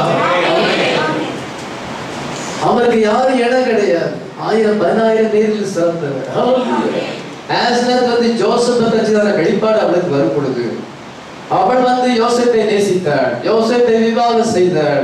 இத மனாசே எப்ராஹிம் என்ற குமாரர்களை பெற்றார். இப்பொழுது நீங்க சகோதரமார்களை கவனிக்கும் பொழுது சகோதரமார்கள் வருகிறார்கள், சகோதரமார்கள் மகிழ்ந்தார்கள் என்று சகோதரமார்கள் வரும் பொழுது அது பெஞ்சமின் வரும் பொழுதுதான் யோசேப்பு தன்னை வெளிப்படுத்துகிறார். ஆமென். யோசேப்பு பெஞ்சமின் வரும் பொழுது அந்த பெஞ்சமின் வந்து எது கிடையாது, 1,44,000 ஜூஸ். ஹல்லேலூயா. 1,44,000 யூதர்கள் வந்து பென்யமீனுக்கு அடையாளமாக இருக்கிறார்கள். கடைசி பையன். அதே போல கடைசியா யூதர்கள் ரசிக்கப்பட போறாங்க, உபத்திர காலத்துல ரசிக்கப்பட போறாங்க. அவங்களுக்கு மோசஸ் அண்ட் எலிஜா மினிஸ்ட்ரி வரப்போகுது. அவங்களுக்கு ரெவலேஷன் ஆஃப் ஜீசஸ் கிரைஸ்ட் வரும் பொழுது தங்களை குத்தின ஆண்டவரை நினைத்து புலம்புவார்கள். ஐயோ அவரை சிலுவையில் அறுந்துவிட்டு புலம்பும் பொழுது அவர்கள் மீட்கப்படுவார்கள், பசுத்தாயால் முத்திரிக்கப்படுவார்கள். 1,44,000. வெளிப்படுத்தல் 11 நாம் வாசிக்கிறோம். வெளிப்படுத்தல் 7 இருக்கிறது, வெளிப்படுத்தல் 15 இருக்கிறது. அந்த 3 ஸ்டேஜா 1,44,000 பைபிள்ல ரொம்ப இம்பார்ட்டன்டா எழுதியிருக்கு. இந்த 1,44,000 வந்து பெஞ்சமின் கிடையாது. பெஞ்சமின் வந்த உடனே தான் யோசேப்புக்கு வெளிப்படுத்துகிறார், தன் மனைவியும் தன்னுடைய பிள்ளைகளையும் நீங்க அரண்மனைக்கு உள்ள போயிருங்க, நான் வந்து என் சகோதரருக்கு வெளிப்படுத்த போகிறேன். ஏசாயா 45. அப்பொழுது யோசேப்பு தன் அருகின்ற எல்லாருக்கும் முன்பாக தன்னை அடக்கிக் கொண்டிருக்க கூடாமல் யாவரையும் என்னை விட்டு வெளியே போக பண்ணுங்கள் என்று கட்டளையிட்டான். யோசேப்பு தன் சகோதரருக்கு தன்னை வெளிப்படுத்துகையில் ஒருவரும் அவன் அருகில் நிற்கவில்லை. Joseph sees little Benjamin, அந்த சின்ன பையன் பெஞ்சமினை பார்த்த உடனே he must dismiss his bride to the palace. தன்னுடைய மனைவியை வந்து அரண்மனைக்குள்ள போயிருக்கின்றார். அதே போல நம்ம வந்து நம்ம ஆஸ்னாத்தா இருக்கிறோம். ஹalleluya. ஆஸ்னாத்து பேலஸ் போயிருவோம். ஹalleluya. எடிக் சபருக்கு நம்ம போயிருவோம், மேல போயிருவோம். ஹalleluya. அப்பொழுது அது 1,44,000 வெளிப்படும். Translation dismiss his bride. தன்னுடைய மனைவியை அவர் வந்து மேல அனுப்பிட்டு இதை நம்ம மேல போகாம 1,44,000 வெளிப்படுத்த முடியாது. ஹalleluya. ஜோசப் பிரதர்ஸ் வந்து எப்போ வராங்க? ஃபீஸ்ட் ஆஃப் ட்ரம்பட்ஸ் போட்டு வருகிறாங்க. gathered back in the time of the economic depression. பொருளாதார வீழ்ச்சி அடைப்பது அந்திகிறிஸ்துவின் ஆட்சியில் வாட்டி எடுத்துக்கொள்ளப்பட்டது. பொருளாதார வீழ்ச்சி அடைந்து அந்திகிறிஸ்துவை உலகமாந்து தலைவராக மாற்ற வேண்டியிருப்பார். லாஸ் ஏஞ்சல்ஸ் பட்டம் தண்ணிக்குள்ள போக்குள்ளது பொருளாதார வீழ்ச்சி அடைந்து கடைசியா போக்கு வந்து அந்த பொருளாதாரத்தை சரிப்படுத்த வேண்டும். குளோபல் எக்கனாமிக் டிப்ரெஷன் ஏற்படும் பொழுது போப்பால மட்டும்தான் சரிப்படுத்த முடியும். அப்பொழுது என்ன சொன்னால் அவ்விதமான ஒரு காலம் வரும் பொழுதுதான் பெஞ்சமின் அங்க வரும் பொழுது மனவாட்டியை டிஸ்மிஸ் பண்ணிடுறோம். நம்ம உலக காலத்துல இருக்கல. ஹalleluya. அந்திகிறிஸ்து பீடல் நம்ம இருக்க போறல, நம்ம மேல போயிடும். அப்பொழுது அந்த பெஞ்சமினுக்கு வெளிப்படுத்தும் பொழுது அது வந்து டே ஆஃப் அட்ஜர்ன்மென்ட். ஹalleluya. அவங்க நம்முடைய பாவங்களை உணர்ந்து யோசேப்பை நம்ம இப்படி வித்து போட்டனே, இவ்வளவு நம்ம நடத்துறேனே, கர்த்தர் அவனை இவ்வளவு வைத்து இயேசுவை நமக்கு சொல்லுறாங்க. அவர் இன்னைக்கு ராஜாதி ராஜா, கர்த்தாதி கர்த்தா. அவர் நம்முடைய தேவனாச்சு. நம்முடைய தேவனை நம்ம சிலுவையில் அறைஞ்சிட்டோம். நம்ம ரட்சிக்க வந்த ஆண்டவரை நம்ம சிலுவையில் அறைந்து விட்டேனே என்று சொல்லி அழுது புலம்புவார்கள். ஹalleluya. அதான் வந்து ஃபீஸ்ட் என்ன feast adjournment, day of adjournment. Joseph and his wife and his brothers are in Goshen. ஆதியாகமம் 47:6 வாசிக்கிறோம். ஆதியாகமம் 47:6. எகிப்து தேசம் உனக்கு முன்பாக இருக்கிறது. தேசத்தில் உள்ள நல்ல இடத்திலே உன் தகப்பனையும் உன் சகோதரரையும் குடியேறும்படி செய். அவர்கள் கோசேன் நாட்டிலே குடியிருக்கலாம். அவர்களுடைய திறமையுள்ளவர்கள் முன்னேறி உனக்கு தெரிந்திருந்தால் அவர்களை ஆடு மாட்டை விசாரித்து இதோ அவருக்கு செழிப்பான இடம் கோசேனிலே குடியிருக்கிறார். அவங்கள பஞ்சத்துல அடிபட்டவங்க இப்பொழுது கோசேன்ல குடியிருக்கிறாங்க. ஹalleluya. Joseph, Asnath and his children and then the Joseph brothers and their family இவங்கெல்லாம் கோசேன்ல இருக்கிறாங்க. ஹalleluya. அங்கே செழிப்பாக கொடுக்கப்படுது. ஃபர்ஸ்ட் குவாலிட்டி டீச்சர் கொடுக்கப்படுது. எகிப்தினுடைய கொடுமையை அவங்க புசித்து கொண்டிருக்கிறாங்க. ஹalleluya. அவன் என்ன சொல்கிறான்? இப்பொழுது பஞ்சம் 2 வருஷம் இருக்கு, இன்னும் 5 வருஷம் பஞ்சம் இருக்கிறது. அதனால நீங்க இப்ப வந்து சேர்ந்திருக்கிறது 2 வருஷம் பஞ்சம் இருக்குது, இன்னும் 5 வருஷம் பஞ்சம் இருக்கிறது. ஆனா நீங்க எகிப்தின் கொடுமையாத ஃபர்ஸ்ட் குவாலிட்டி ஃபுட் நீங்க சாப்பிடுறீங்க. ஹalleluya. ஆதியாகமம் 45:6 வாசிங்க. தேசத்தில் இப்பொழுது 2 வருஷமாக பஞ்சம் உண்டாயிருக்கிறது. இதோ தேசத்திலே 2 வருஷம் பஞ்சம் உண்டாயிருக்கிறது. தொடர்ந்து வாசிங்க. இன்னும் 5 வருஷம் உழவும் அறுப்பும் இல்லாமல் பஞ்ச காலத்துல தான் ஆகாரம் இல்லாம தவித்து சாக வேண்டிய நேரத்துல தான் வந்தாங்க. பஞ்சம் 2 வருஷம் இருக்கு, இன்னும் 5 வருஷம் போனா பஞ்சம் அவ்வளவு சிவியரா இருக்கு. அதே போல 2 வருஷம் பஞ்சம் உள்ளது. செகண்ட் ஃபர்ஸ்ட் ஓ செகண்ட் ஓ வெளிப்படுத்தல் 8:13 பின்பு வானத்தின் மத்தியிலே ஒரு தூதன் பறந்து வர கண்டு அவன் பூமியில் குடியிருக்கிறவர்களுக்கு ஐயோ இனி எக்காலம் ஊத போற தூதர்கள் நிமித்தமாக பூமியில் குடியிருக்க ஐயோ ஐயோ ஐயோ என்று சொல்ல. வெளிப்படுத்தல் 8:13. பின்பு ஒரு தூதன் வானத்தின் மத்தியிலே பறந்து வர கண்டேன். அவன் மகா சத்தமிட்டு இனி எக்காலம் ஊத போகிற மற்ற 3 தூதனுடைய எக்கால சத்தங்களினால் பூமியில் குடியிருக்கிறவர்களுக்கு ஐயோ ஐயோ ஐயோ. இனி எக்காலம் ஊத போகிற மற்ற 3 தூதனுடைய சத்தத்தினால பூமியில் குடியிருக்க ஐயோ ஐயோ ஐயோ 3 ஐயோ. அதனால 2 ஐயோ அதுக்கு 2 வருஷம். First world war, second world war, third world war. இந்த செகண்ட் வேர்ல்ட் வாருக்கும் தேர்ட் வேர்ல்ட் வாருக்கும் மத்தியில அதான் 2 வருஷம். ஐயோ ஐயோ 2 வருஷத்துக்கு செகண்ட் வேர்ல்ட் வாருக்கும் தேர்ட் வேர்ல்ட் வாருக்கு மத்தியில யூதர்கள் தன்னுடைய சொந்த தேசத்துக்கு போயிருக்கிறார். அவங்க தன்னுடைய ப்ராமிஸ் லேண்டுக்கு வந்திருக்கிறாங்க. நான் இன்னைக்கு ஜோசப்போடு ஐக்கியப்படுவோம். நான் ஆஸ்னத். நம்ம வந்து நம்முடைய ப்ராமிஸ் லேண்டுக்கு வந்திருக்கிறோம். நம்முடைய ப்ராமிஸ் லேண்ட் என்னது? The word of the heaven. ஹalleluya. இக்காலத்துக்குரிய செய்தியில வந்திருக்கோம். நாம இன்னைக்கு ஜோசப்போடு விவாக இணைப்பில் இருக்கிறோம். அவங்க என்ன செய்றாங்க? இப்பொழுது தன்னுடைய ப்ராமிஸ் லேண்டுக்கு போயிருக்கிறாங்க. நம்மளை டிஸ்மிஸ் பண்ணிட்டு மேல அனுப்பிட்டு அவங்களுக்கு அவர் வெளிப்படுத்த போகிறார். ஹalleluya. நீங்க என்ன எல்லாருமே வந்து கோசேனில வாழ்வாங்க. ஹalleluya. கோசேன் வந்து பீஸ் ஆஃப் டாபர்நாக்கிள் மினினத்துக்கு அடையாளமாக இருக்கிறது. ஹalleluya. நம்மள Jesus Christ is the Old Testament saints, New Testament saints, the end time bride 1,44,000. இவங்களை தவிர வேற யாரும் வந்து அந்த மீனத்தில் இருப்பாங்க. நம்ம பாவிகளை இருப்பு போலால் அடிப்போங்கிறாங்க. கடைசி கால செய்தியில ஒரு பாஸ்டர் இருக்கிறார். அவர் வந்து எங்க இருக்கிறாருன்னா அங்கே வள்ளியூர்ல இருக்கிறார். அவரை விட ஜட்ஜி பண்ண மினினத்தை குறிச்சு பேசுறாரு. இதே மாதிரிதான் உலகம் இருக்கும். 1000 வருஷத்துல நம்ம இருப்பு போலால் அவளை அடிப்போம். ராட் எடுத்துட்டு அடிக்கிறது இதான் வேலை நமக்கு. போலீஸ்காரன் போல அடிக்கிறதா? இதே மாதிரி உலகம் 1000 வருஷ சாட்சியில இருக்கும். எழுத்தின்படி நம்புறது வெளிப்பாடு இல்லை. அங்க எந்த பாவி இருக்க போறது 1000 வருஷ சாட்சி. இதோ என்ன சொன்னாலும் ஜோசப் அண்ட் ஹிஸ் பிரதர்ஸ் தான் இருப்பாங்க. வேற யாருக்கும் கோஷம் கிடையாது. செழிப்பான இடம், ஃபர்ஸ்ட் குவாலிட்டி ஃபுட் கிடைக்கிறது. சந்தோஷமா சமாதானமா இருக்கிறாங்க. ஜோசப்புடைய ஆடையில இருக்காங்க. யாரும் அவங்களை டச் பண்ண முடியாது. அதே மாதிரி மினினே நமக்கு வரப்போகுது. ஜீசஸ் அண்ட் ஹிஸ் பிரைட் கடைசியா 1,44,000 வந்து அவங்க மரித்து உயிர்த்தெழுந்து அங்க வராங்க. வேற யாரும் சேவ்டு பீப்புளுக்கோ பாவிகளுக்கோ அங்க இடம் இல்லை. நம்ம கோசேனுக்கு போறோம். எத்தனை விஷயம் ஆசனத்தோடு அங்க வாழும் பொழுது எவ்வளவு பெரிய ஒரு சமாதானம், எவ்வளவு பெரிய ஒரு சந்தோஷம். Adam is a type of Christ. Adam வந்து இயேசு கிறிஸ்துவோட இருக்காரு. ஈவ் வந்து ஃபர்ஸ்ட் பிரைட். இது ஆபிரகாம் வந்து ஆபிரகாம் சாரா இதான் நம்ம செகண்ட் பிரைட் நம்ம பார்த்தோம். அதன் பின்பு ஜேக்கப் ரேச்சல் தேர்ட் பிரைட்.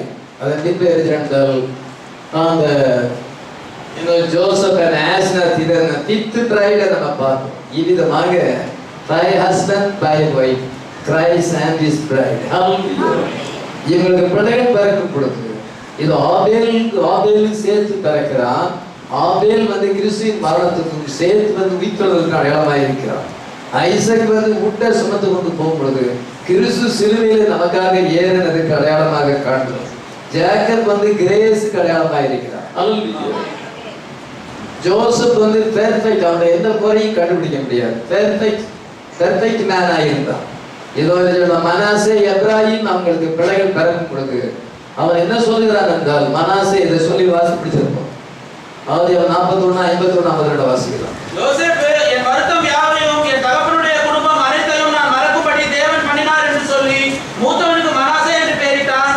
நான் சிறுமைப்பட்டிருந்த தேசத்தில் தேவன் என்னை பலுக பண்ணினார் என்று சொல்லி மனாசே எப்ராஹிமுக்கு மீனிங் என்ன? யோசேப்பு என் வருத்தம் யாவையும் என் தகப்பனுடைய குடும்பம் அனைத்தையும் நான் மறக்கும்படி தேவன் பண்ணினார்.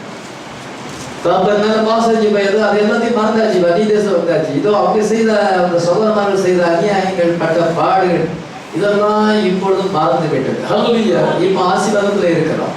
அதெல்லாம் அது நினைச்சு வேதனை பண்ணலாம். இப்படி பண்ணிட்டாங்க, அதை செஞ்சுட்டாங்க, மனசை விட்டு போறது ரொம்ப நாள் ஆச்சு. நமக்கு யாராவது ஒரு தீமை செய்தார் சீக்கிரமா மனசை விட்டு போறது அது மனசுக்குள்ளே இருக்கும். அதே போல யோசிப்புக்கு அதெல்லாம் மனசுக்குள்ள இருந்தது. இப்படி தூக்கி போட்டாங்க, 20 வெள்ளிக்காசு விட்டாங்க, இது இறக்கம் கூட இல்லையே. நான் இவங்களை விசாரிக்க போய் இவங்களுக்கு ஆகாரத்தை கொண்டு கொடுக்க போறேன்.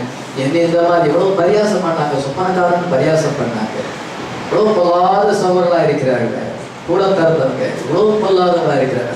மனசுல அதிக வேதனை. அது போறதுக்கு ரொம்ப நாளாச்சு. இப்போ பிளஸிங் வந்த உடனே அது போயிட்டு ஆண்டவர் அவனை ஆசீர்வதிச்ச உடனே அந்த துக்கத்தை மறக்காது. அவனை ஆசீர்வதிக்கப்படலன்னா அந்த நினைப்பு இருக்கதான் செய்யும். அந்த நினைப்பு போறதுக்கு தான் ஆண்டவர் அவனுக்கு அந்த பிளஸிங்கை கொடுத்தாரு.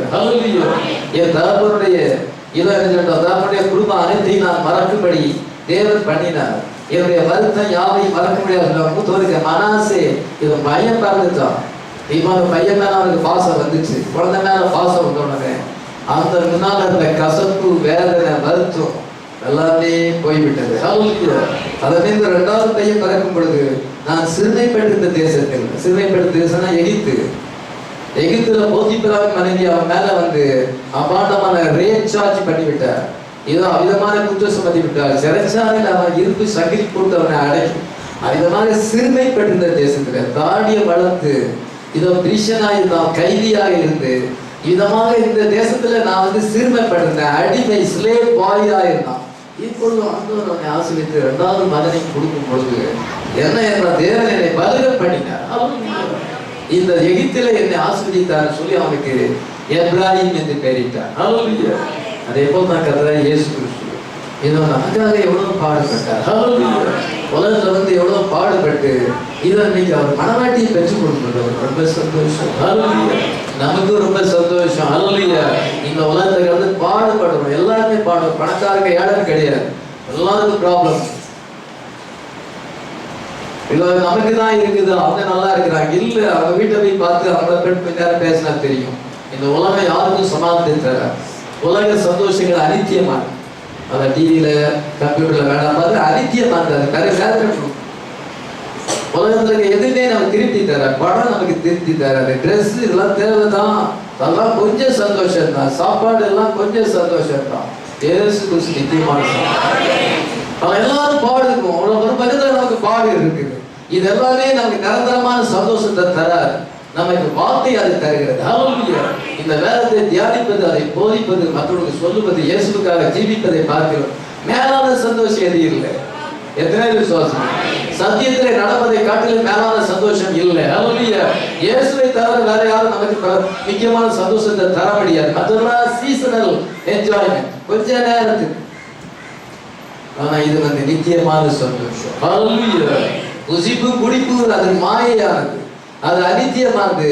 ஆனால் இயேசு கிறிஸ்துடைய வார்த்தையை தியானிப்பது, இங்கே வந்து நீங்கள் காத்திருந்து அவருடைய மகத்துவத்தை தியானிப்பது, அவருடைய பிரசனத்துல இருப்பது நித்திய மகிழ்ச்சி. ஹல்லேலூயா. ஹெவன் வந்திருக்குது. ஹல்லேலூயா. இயேசு கிறிஸ்துக்கு அசைபாடுகிறார். ஹல்லேலூயா. ஆகாமிய கூடாரங்களில் இருந்து பல காரியங்களை பேசிக்கொண்டு நம்ம புலம்புறதை விட இங்கே இருப்பது எவ்வளவு பெரிய காரியம். ஹல்லேலூயா. இது ஒரு ஃபோர்டேஸ்டா இருக்குது, ஒரு முன்னான ஒரு ருசியா இருக்கிறது. அங்கே நம்ம புல்னஸ பெற போகிறோம். ஹல்லேலூயா. இது ஒரு அச்சாரமா இருக்கிறது, நம்ம அங்கே புல்னஸ பெற போகிறோம். ஹல்லேலூயா. அங்க அந்த சந்தோஷத்துல போன உடனே இக்காலத்து பாடுகள் நம்ம பார்த்தோம். ஹல்லேலூயா. இதெல்லாம் நத்திங், அந்த சின்ன பாடுதான்.